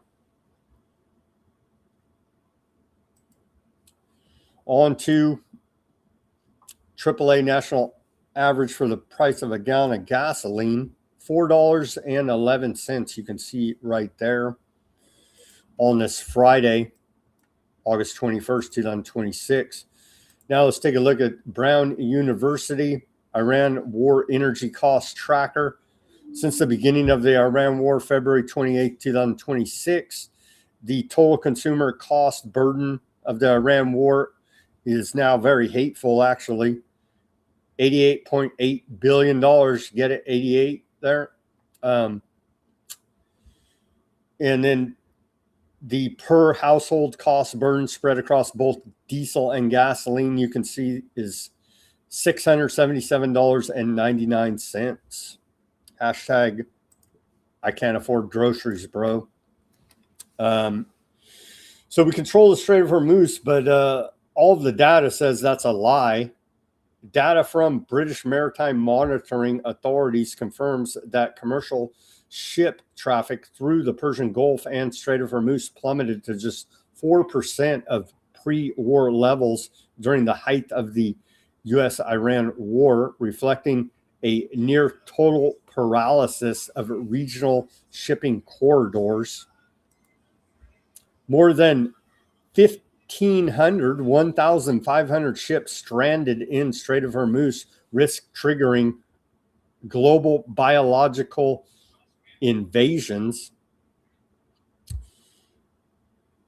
More than 1,500 large commercial vessels stranded in the Strait of Hormuz following its closure February 28, 2026 could trigger a global wave of biological invasions, according to a new study published by the Journal of Biological Invasions. Prolonged stationary periods during peak spring and summer reproductive seasons have allowed extensive biofouling consisting of maritime microorganisms, algae, and invertebrates to develop rapidly on the hulls of these ships. Professor Mario Tamburi of University of Maryland, the study's lead author, told Anadolu Agency that the situation represents a, quote, worst case scenario. When these vessels finally resume their voyages, they risk functioning as super spreaders of invasive species to international ports, threatening both local marine ecosystems and global economic activities. Who cares? Just blow them all up, right? Blow up the whole world. That's our foreign policy now. We negotiate with bombs, according to Secretary of War Hegseth. The Panama Canal, another global choke point here. They're engineering a global energy crisis, i.e. engineering a global famine. The Panama Canal is now limiting cargo capacity twice in the coming weeks to lighten ships, citing low water levels due to an El Nino drought. And with less freight moving per vessel, carriers are hiking supercharges to $1,000 per container. Let's watch this report about the old Panama Canal there.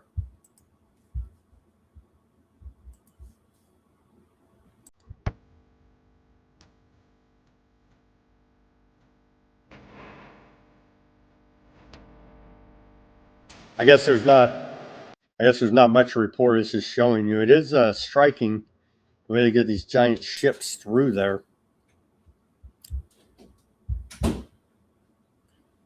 But yeah, now you can't ship through the Strait of Hormuz, through the Red Sea, Al Babdad, right? You can't even ship through there, or it's extremely dangerous. I guess you can if you risk being shot by U.S., Iran, Houthis, who the hell else, Somali pirates, who knows? It's a dangerous freaking neighborhood over there. So, of course, the Panama Canal now cuts ship traffic during a El Nino drought. The canal handles about 5% of global shipping and about 40% of U.S. container traffic. Turning the screws everywhere, man. On the Russia-Ukraine war now. They're running out of Ukrainians to kill over there on the front line, tragically enough. Former Ukrainian Defense Minister Rezhikev called for mandatory military service for women, citing the Aardvark land model, because everyone wants to be a model Zionist state, obviously, and be in compliance with Aardvark evil. He said gender equality means women must also serve in the army. They can fill many rear and logistics positions, freeing men to move closer to the front so they can get whacked even faster. My God, in this brutal Russia-Ukraine war, no signs of it ending. Swedish television accidentally captures the unvarnished reality of Ukrainian journalists from SVT stumbling onto a brutal conscription raid playing out live behind their backs. Recruitment officers were seen wrestling a screaming Ukrainian man to the ground while he shouted, "Help me," as the cameras rolled.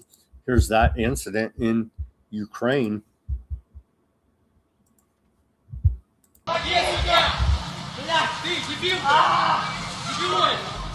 Ja, här grips en man som ska mobiliseras. Mannen som släpas har precis sprungit förbi oss, tätt följd av en man i uniform. Yeah, they really are grabbing Ukrainians off the streets and throwing them in the front lines over there in the Russia-Ukraine war. It really is happening. There's video after video after video after video after video after video after video after video of it going on there. But this case was special, being caught live on Swiss television.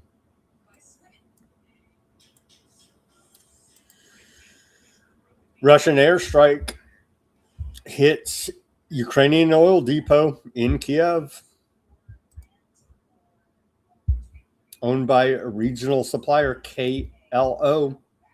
They're both blowing the hell out of each other's petroleum production capacity here.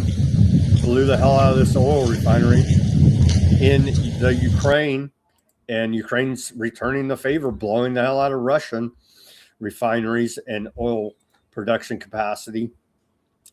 The mayor of Kiev, Vitaly Klitschko, is accused by the Ukrainian press of operating a large network of human trafficking operation. He is said to run over 100 brothels in Ukraine and sells hundreds of women to the EU and the USA. Klitschko is allegedly living above one of the brothels in Rio, the name of the brothel. The National Anti-Corruption Bureau of Ukraine has initiated investigations into Klitschko for corruption and high treason.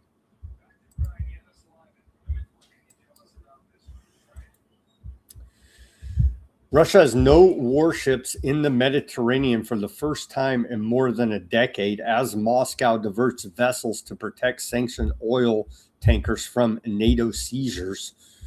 Western officials say Russia's overstretched surface fleet is in quote shambles, with its permanent Mediterranean task force established in 2013 absent since June. Russia defenseless in Mediterranean for first time in a decade. Headline out of UK Telegraph there. Russian daytime drone strikes hit a shopping mall in Kurivai, Rahai, killing at least 14 people and injuring 121, including 22 children. Ukrainian officials said the attack came in two waves, with a second strike hitting after emergency crews arrived. Here's video of that attack. It needs to a drone crashing into this mall in Ukraine. Needs to stop. Boom.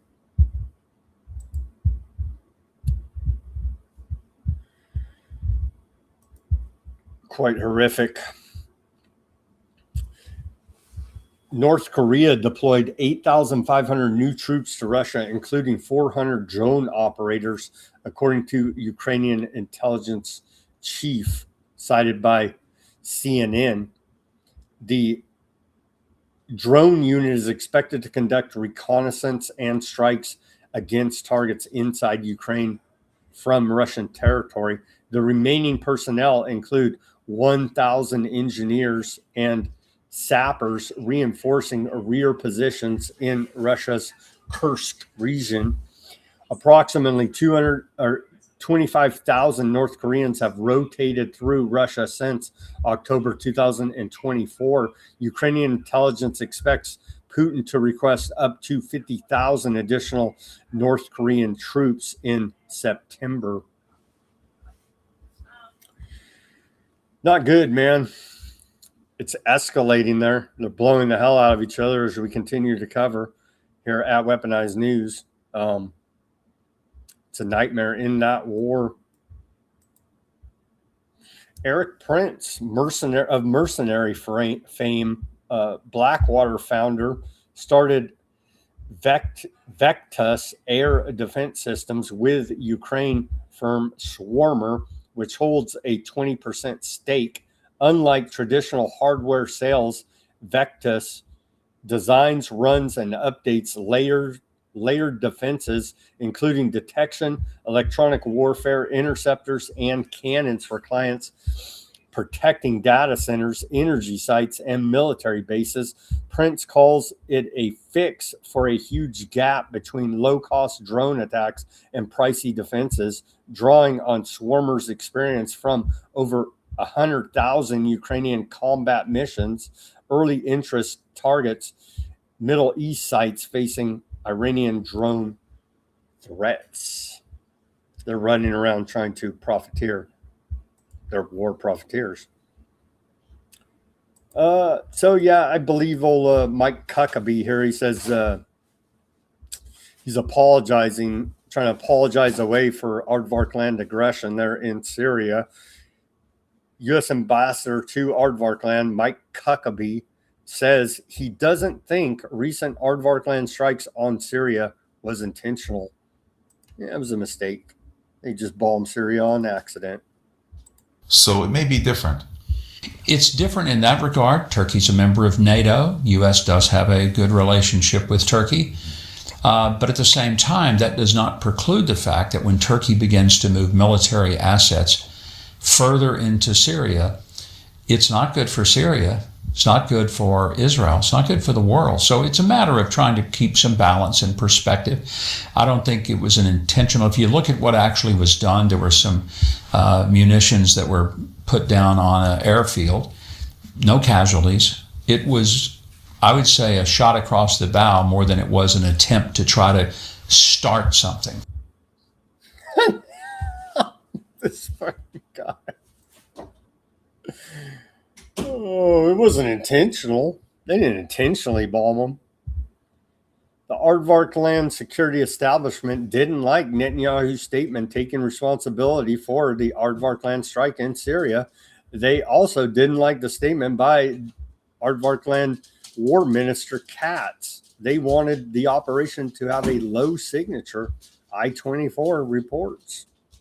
Well, it's got a big signature and made international.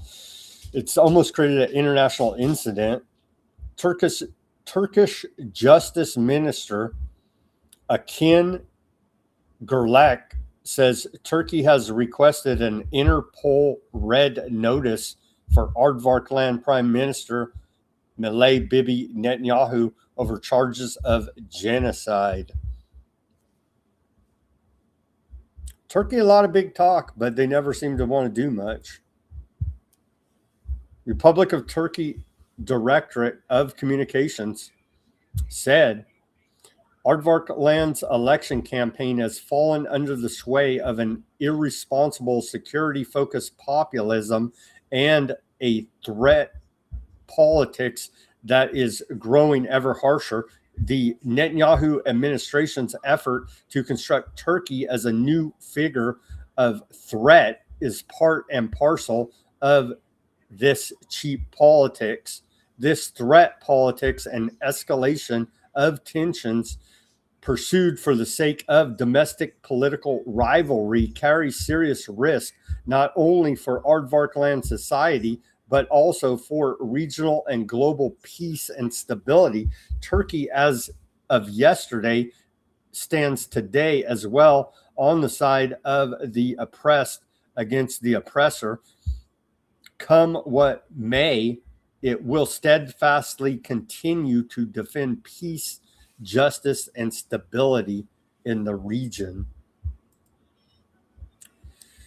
What does Bibi Netanyahu's office, Shadow President of America's office, have to say about all this? He says Erdogan is an anti-Semitic dictator who has massacred Kurds, harbors Hamas terrorists, occupies half of Cyprus, and jails record numbers of journalists and politicians who oppose them. Side note, Bibi just executes them, but yeah, that's antiseptic, I know. He now seeks to extend his aggression against Aardvark land into Syria. Aardvark land will not tolerate it. Erdogan's pathetic attempt to intimidate the leaders and soldiers of Aardvark land, the only true democracy in the Middle East, will go nowhere.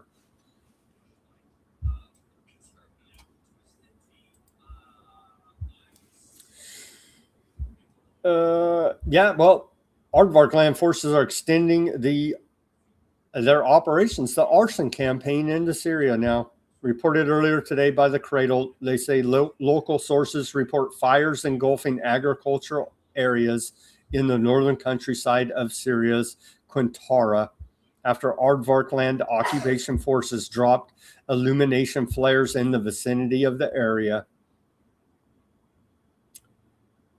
They're building the Greater Aardvark land project as we continue to report and carrying out massive arson campaigns to those ends. Now in Syria.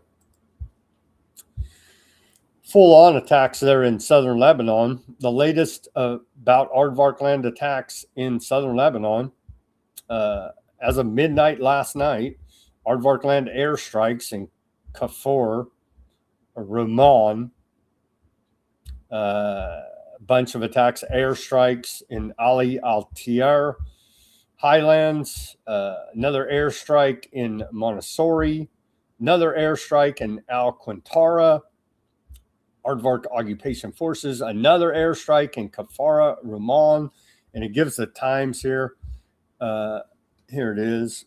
You can see the documentation there, and heavy Aardvark land artillery shelling targeting the vicinity of Ali al-Tayir Highlands, and you can see there that campaign all going on in the AM.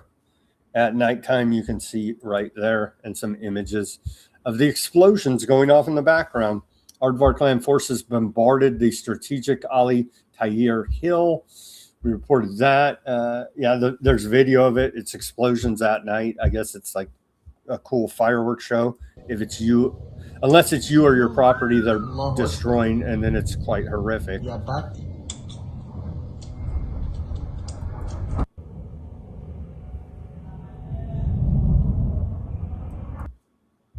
The ongoing demolition campaign of southern Lebanon is continuing. 2 Aardvark land airstrikes on Bayat al Said, southern Lebanon.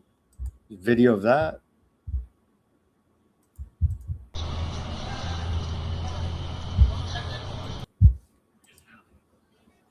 There's a lot, actually. I mean, we have quite a few reports. Aardvark land occupation forces carry out secondary explosion targeting southern Lebanon town of Bar Achit. Quite a big explosion here.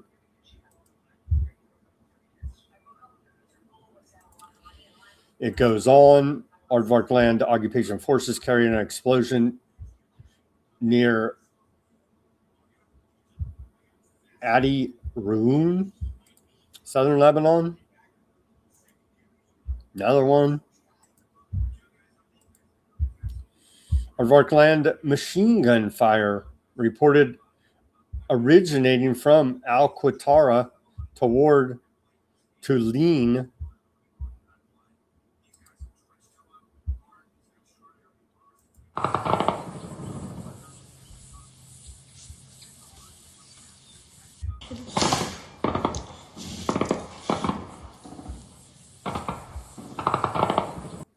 There.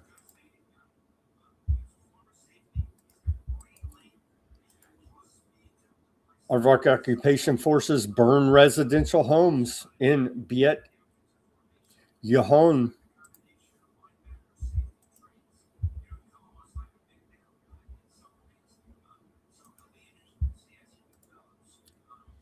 Major Aardvark land explosion between Arnoon and Kahaf, Tibet. Tibet. Here, giant explosions you can see. They're in the background. Aardvark land artillery shelling and subsequent airstrike. It's a big one here on Barachit, southern Lebanon. Yeah.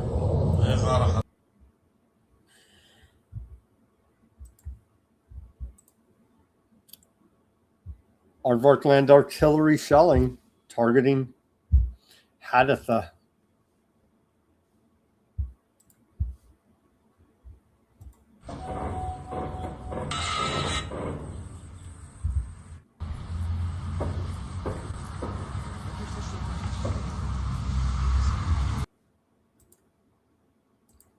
They're taking it all. There's no ceasefire. I guess the good news, they're not stacking that many bodies.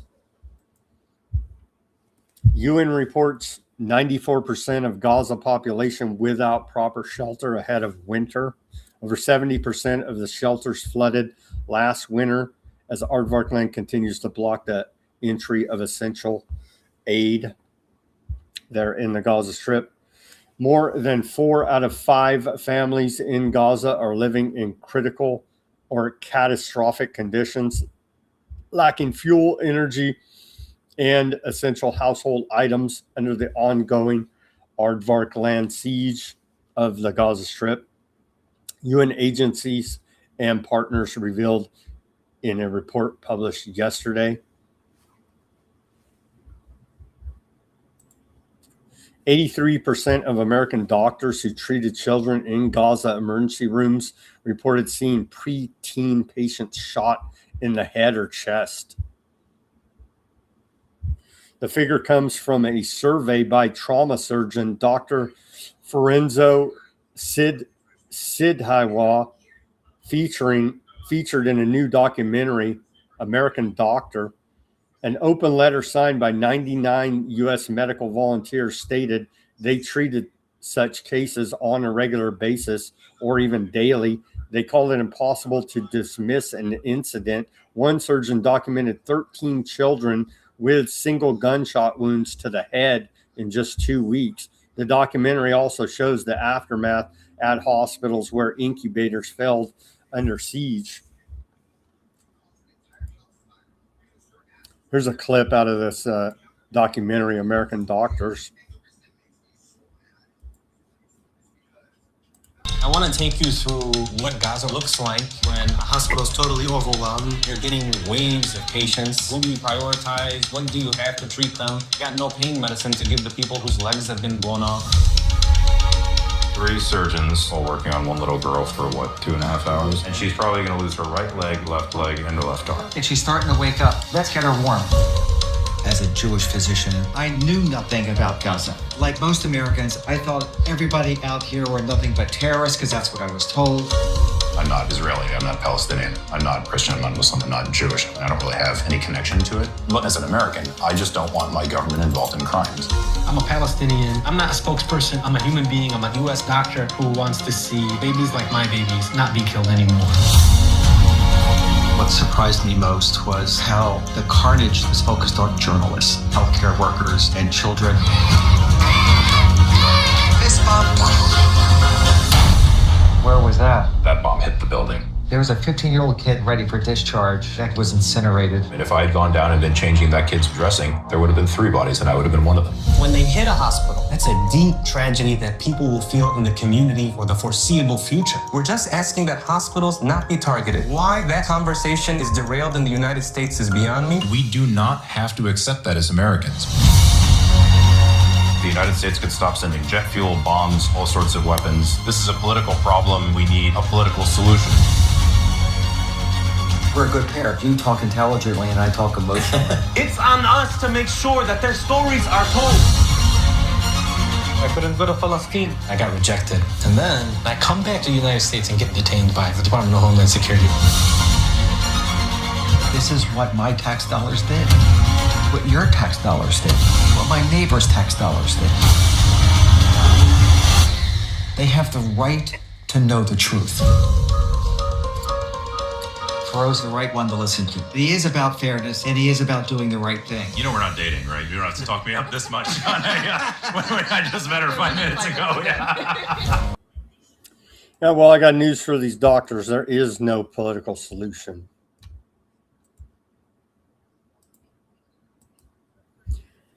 A British surgeon claims returning from Gaza. A British surgeon returning from Gaza claims that the bodies of Palestinian children killed during the war were returned with their hearts, lungs, and livers missing. They're trafficking organs. They're out of aardvark land. So it appears Israel have resumed the harvesting of Palestinian organs. A British Palestinian surgeon, somebody who can not be labelled a Hamas member, has spoken out about the photographs he has received of cadavers that were handed over by Israel. And he notes that it appears highly indicative that there has been organ harvesting occurring. He has said that the bodies show clearly surgically removed lungs, hearts, kidneys and livers done in a professional surgical way using specialized tools with zero damage to surrounding tissues. All of these bodies also belonged to Palestinians who had, of course, been imprisoned while they were alive, which is one of the hallmarks of organ harvesting. Israel, as we know, have formed on this. Government officials in the past have admitted that Israel have harvested the skin, corneas, heart valves and bones of Palestinians right up until the year 2000. So to turn around and say that it all started on October 7 is a libel in itself. But I'd suspect the argument here is that Palestinian organs were perhaps promised to the Israelis by God 3,000 years ago. There's no other way to say it. It is indisputable that this is another indictment on Israel that proves they are simply evil. Telling you, they sit around in think tank meetings. What is the next most evil thing we can cook up? And they roll that out as a official state policy. They whacked a bunch of Palestinians. We've been reported. They did the big hit job right after the meeting with Jared Kushner and Bibi on the Gaza Strip. So 2 days ago on Wednesday evening, August 19th, Aardvark Land attacked a municipal police headquarters in central Gaza City, killing 8 officers, including 2 female officers and a displaced child in a nearby park. 18 more Palestinians were wounded, some critically, the Palestinian Center for Human Rights said in a statement released yesterday. And here they are. They whacked all of these Palestinians on Wednesday. Aardvark Land attacks across the Gaza Strip over the past 24 hours have killed a child and wounded several others on the 317th day of continued Aardvark Land ceasefire violations. They whacked this 15-year-old kid.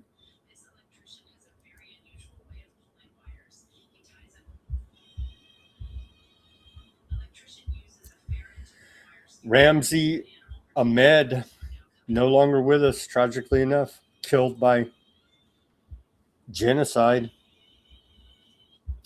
Aardvark Land occupation forces have opened fire toward eastern areas of Kiyanis.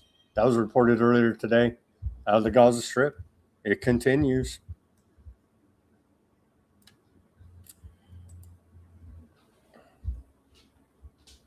These ultra-Zionist settlers there in the occupied West Bank they're getting international pushback now from all major European governments, even from Mike Huckabee, for crying out loud.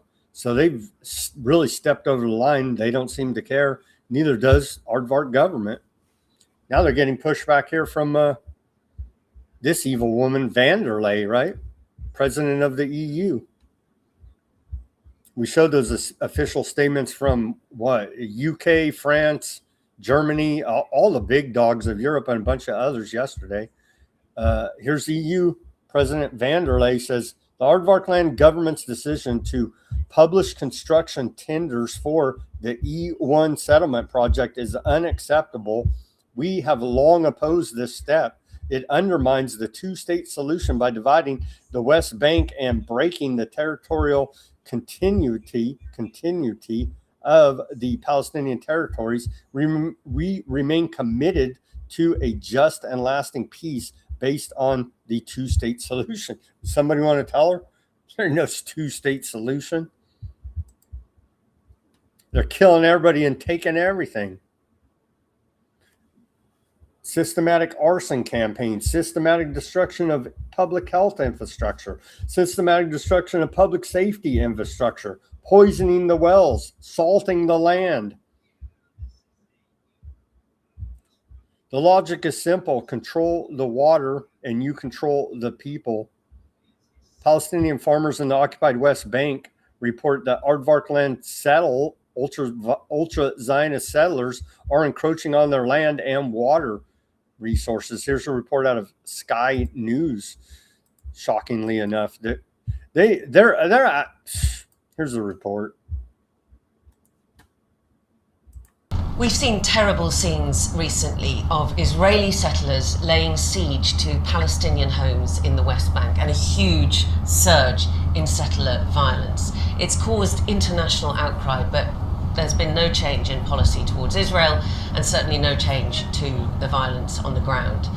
One of the topics that's being hotly discussed in Westminster and Whitehall, also in the EU, is whether to ban all trade with settlements which are considered by the UK illegal under international law. ثمانية منعت استيراد من المستوطنات الداخل الغربية كلها طب انتوا الانجليز اولى من اسبانيا في المنطقه. اسبانيا ما وصلت هون عندنا ولا عملت حكم عندنا.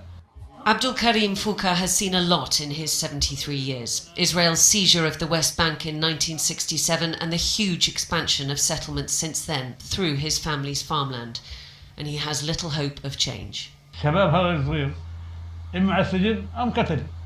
هذا المستقبل اللي فيهم. In the lush Jordan Valley, you can see the promise of this land. Date plantations ripe for harvest. This is rich agricultural soil. Area C, the economic heart of the settlement enterprise. Land and water fiercely contested, but for Palestinians, a losing battle. Yeah, over there, the last structure in the top, that's the settlers' outpost. Rashid Kouderi's village of Berdala is hemmed in by Israeli outposts, one on every hilltop. Many times they go in the settlers during the night and destroying our water pipeline, the water tubes. Yeah. And when we go in the morning to water our plant, our stuff, it's broken. He has plenty of videos like this of armed Israeli settlers goading Palestinian farmers, spilling their precious water right in front of them. The logic is simple. Control the water and you control the people, their ability to farm and to survive. In the nearby settlement of Mehola, vibrant citrus groves. Water's not a problem here. A lot of that produce, it's grown on stolen land. After a 4-year investigation, the legal group Global Echo believes that 1 in 6 shipments into the EU contains settlement products, disguised as Israeli goods. The stats for the UK aren't clear, but the only penalty for settlement imports is that they pay a standard tariff. They control at least 80% of our land in the Jordan Valley, and they build the settlers' agro-business and export it outside to the UK and to Europe. That's why it's very important to stop the whole settlers' products that's going to the UK. This is just a small thing they can do with the UK governorate, and this is what we ask. It's a small thing to ask. Palestinians facing new Nakba amid campaign of ethnic cleansing in the occupied West Bank. Yeah. The occupied West Bank is traversing its most perilous phase since 1948, characterized by what Palestinian politician Mustafa Barghouti denounces a systemic new Nakba and ethnic cleansing campaign driven by Aardvark clan. Speaking to Abdul News Agency, the Secretary General of the Palestinian National Initiative Movement stated that the historic Oslo Accords are entirely dead and that Tel Aviv is actively utilizing settlers as a spearhead to enforce land annexation and mass displacement. He highlighted the severe situation in Qusar, south of Nablus, where ultra-Zionist settlers and Aardvark forces maintained a lengthy siege on Palestinian homes following military operations that converted civilian residences into fortified positions.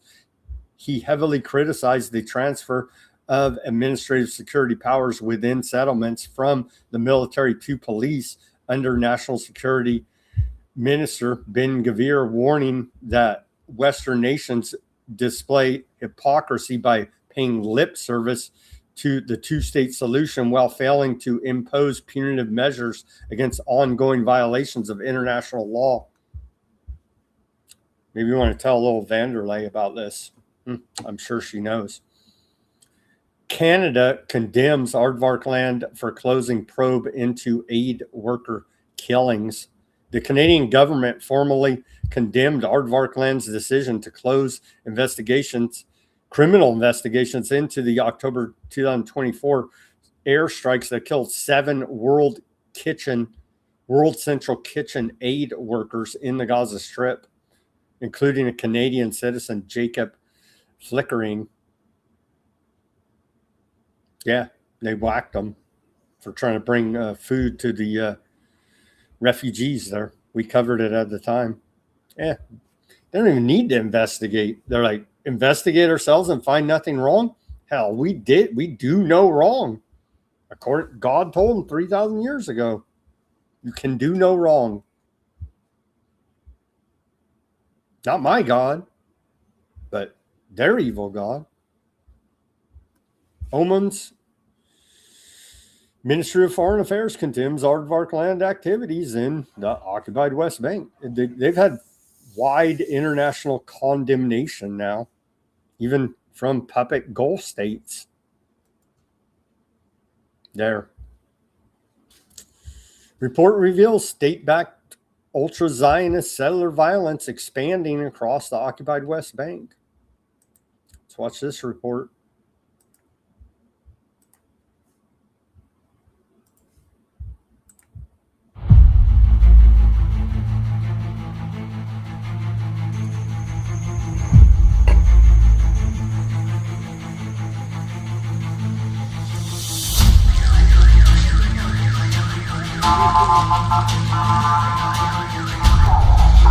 مجلس كروي جلود.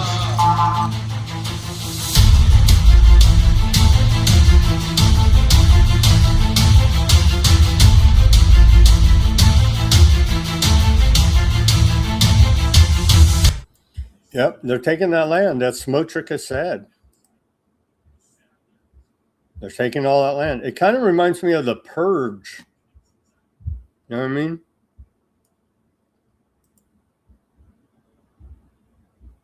Aardvark land occupation forces shot a Palestinian child overnight and attempted to prevent an ambulance from reaching him while storming the dormitories of the Arab American University in Jenin, the occupied West Bank. As reported by Quds News Network, the 14-year-old child was shot with live ammunition in the chest and back and was later transferred to a hospital, according to local sources. Aardvark land ultra-Zionist settler violence there from the colony of Susia attacked a Palestinian-owned stone quarry in Massafir Yatta, south of Hebron in the occupied West Bank before dawn. They proceeded to set fire to several pieces of equipment and machinery, including 2 excavators, 2 stone cutting machines, and 3 bulldozers. Dr. Dima Mohammed Amin, a specialist in obstetrician and gynecologist, was arrested from her home in the occupied West Bank, is the latest victim of Aardvark land's systemic campaign of hunting down and detaining Palestinian medical professionals. Palestinian youth killed, an elderly man wounded in ultra-Zionist settler attack near Hebron. Killed this kid in the occupied West Bank.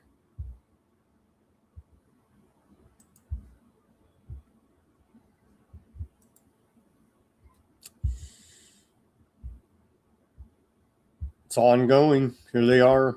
Here's a bunch of these ultra-Zionist attacks in the occupied West Bank, attacking local residents in Hamrush area in a town of Sa'ir, north of Hebron.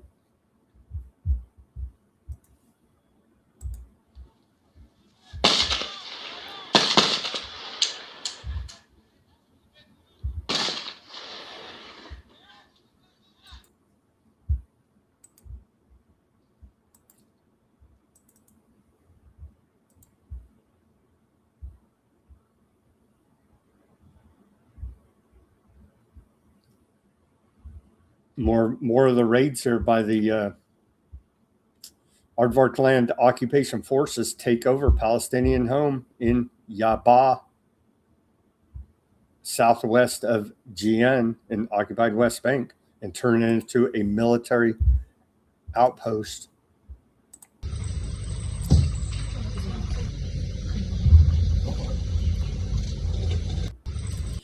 So we're taking your house, and we may just kill you as well. Aardvark land moves ahead with illegal E1 settlement block and bid to erase Palestinian state, led by Finance Minister Smotrich right there. We've reported every step of the way as this plan is developed and announced by Aardvark land. All illegal under international law. They don't care. Don't be an antiseptic. All right, that's all the reporting we got for today. Let's take a look at Iran international headlines, and we'll get out of here on this Friday. Iran leaders sound economic alarms under Trump's economic D-Day plan. Trump says Iran wants deal, but is not ready for the right deal.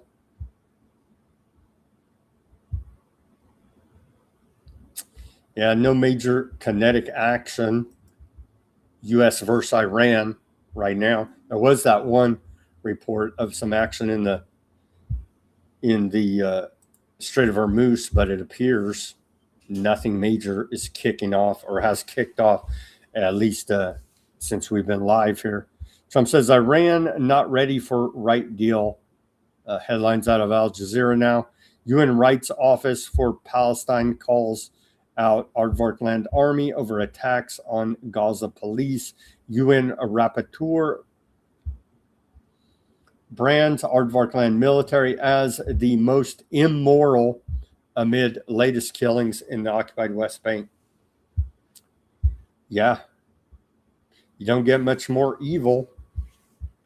Maybe America can one up them on the evil. I don't know, but they're pretty damn evil, man.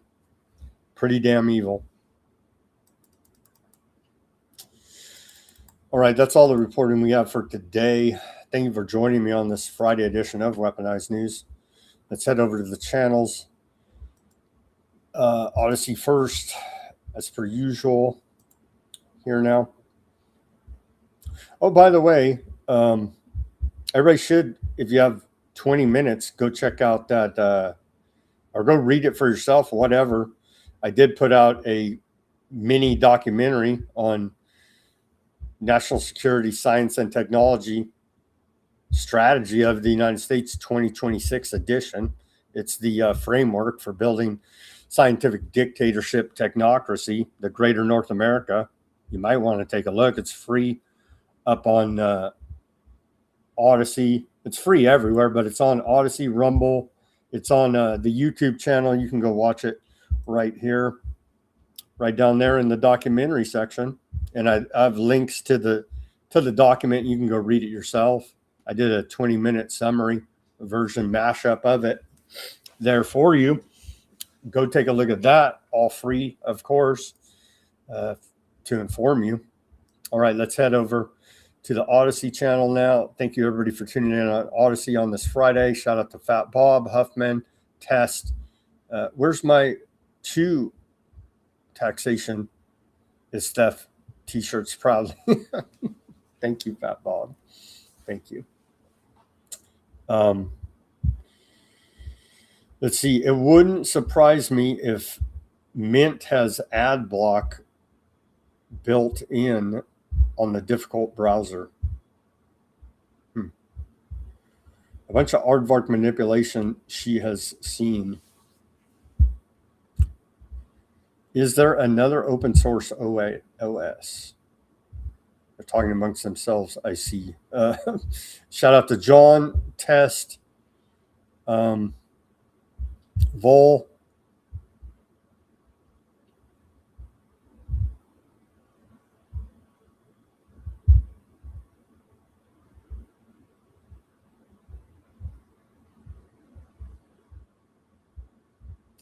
Now folks go to prison in England for posting criticism of that group. Yeah. That is my experience too, Sam. The price of ground chuck is now $6 or more per pound. Yeah.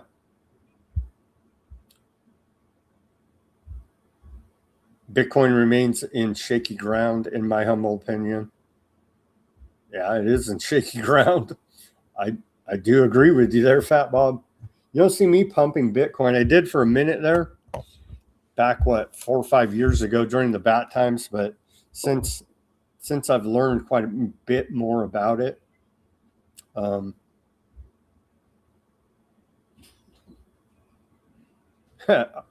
they say my audio and is freezing and cutting out intermittently. Aardvark cyber attack. I think it's probably Odysee. Odysee does have some glitches every now and again.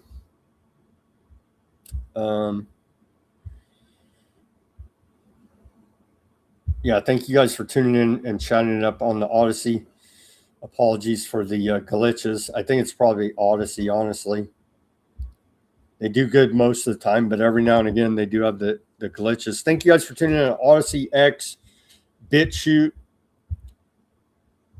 Facebook, Substack, Rumble, and YouTube.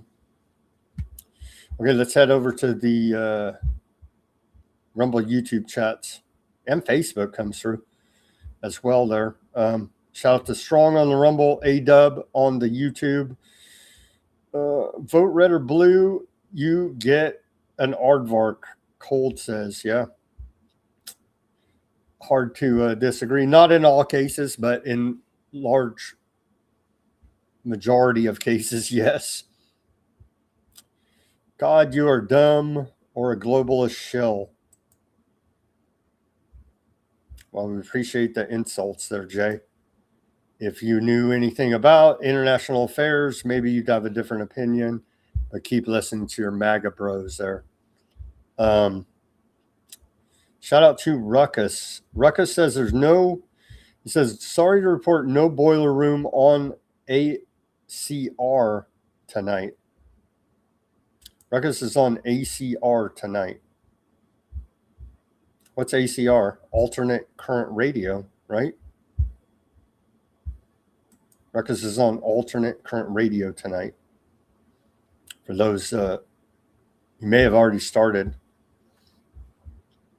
So be aware, Ruckus on alternative current radio tonight. Let's see, Jack on the YouTube. Americans are letting a PDF destroy America. CJ, blessings. Epstein file, the U.S. is being run by PDF. Bro, we've been reporting on it since the beginning. Welcome to the channel, Jack. I do have 3 great shows. I did deep dives, 2 with William Ramsey's and 1 with Jones Plantation, Drew TV producer or director there.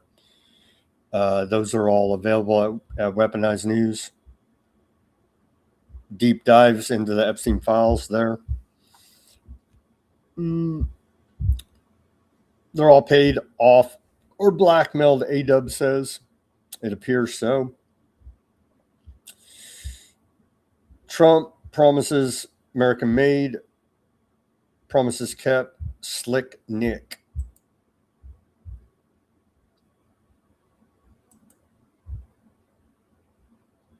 Slobberman, slobbering. Let's see, CJ, a couple good guys still in there, but they are few and far between. Slick Nick, Trump is a brilliant leader. You love paying that much for a hamburger, bro? It's brilliant. Trump won 3 elections. Forget about voting's rigged. The entire system's rigged, man. Grow up, children. I know our audience knows that, but the trolls. I'm just talking to bots anyway, most likely.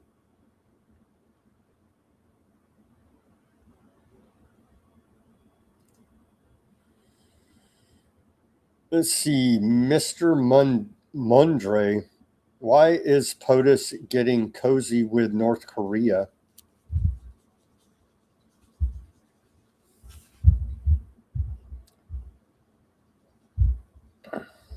Good question. Why is he getting cozy with North Korea? When North Korea is sending a bunch of troops to fight for Russia in the freaking proxy war via Ukraine that we're fighting. It's a freaking insane asylum. Our U.S. foreign policy is schizophrenia. Shout out to Joe on the Facebook. Gavin Newsom for president. There you go. Gavin Newsom for president 2028. That'll help. No, it's looking like what the Ossoff guy is the Democrat frontrunner now. And AOC showing some skin, doing her was it? She's saving her eggs or whatever, right? Freezing her eggs. And she's pulling up her shirt all the time, doing videos. Gavin Newsom going to make America homeless like he has done for California. Yeah. I'm sure he will.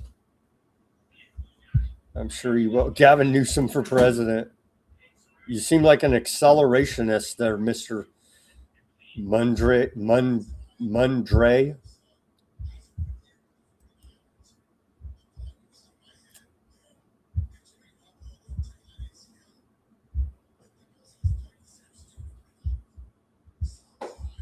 Trump is eliminating the crooked CIA from the oil business, Censored says. Man, oh man.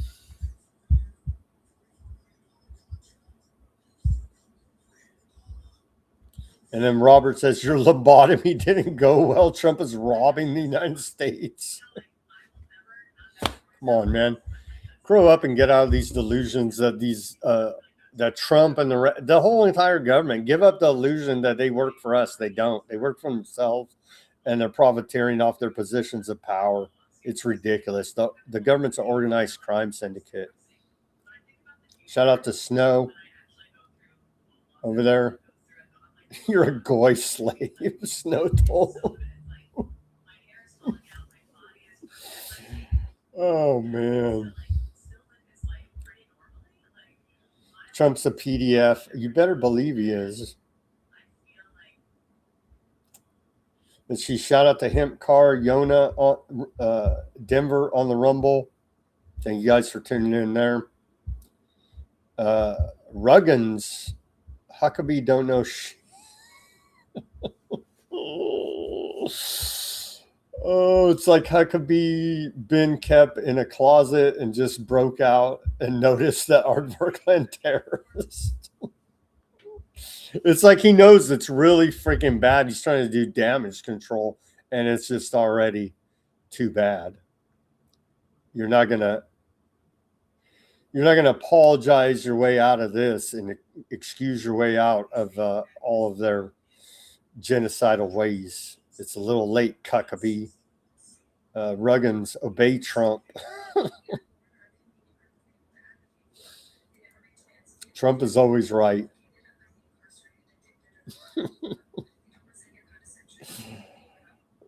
Let's see. Oh, man. How original, reading the news. I think I am bringing together an original broadcast. You're not going to see anywhere else but here at Weaponized News.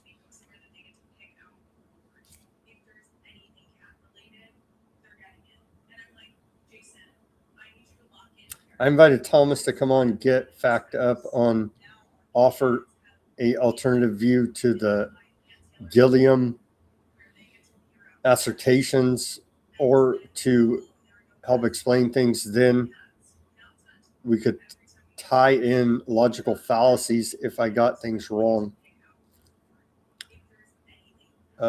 Yeah, we'll do it, Denver. We'll do it. We'll set it up. Trolls on the payroll, indeed. I think there's bots, honestly, but yeah, somebody's paying something somewhere for this nonsense. All right, friends, as always, peace, love, and freedom. Speak out and take action. Have a great rest of your Friday evening, weekend, and we'll see you back here on Monday for more Weaponized News. If they do some major kinetic action as in bombing the hell out of Iran or elsewhere, we'll do a report about it and let you know. But short of that, we're off this weekend. We'll be back on Monday. Thank you, everybody, for joining us on this Friday edition of Weaponized News. We'll see you on Monday for more Weaponized News. Pray for peace. Pray for peace. And hey, one good thing, we do see international condemnation of the ultra-Zionist settlers' terrorism in the occupied West Bank. So at least the, quote, international community is recognizing that it's terrorism. So at least that. We're not going to get any action, like them stopping it or anything, but at least they're writing strongly worded letters saying we condemn it. It's a start.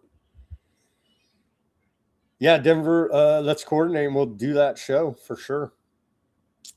Thank you guys again for tuning in, and we'll see you on Monday for more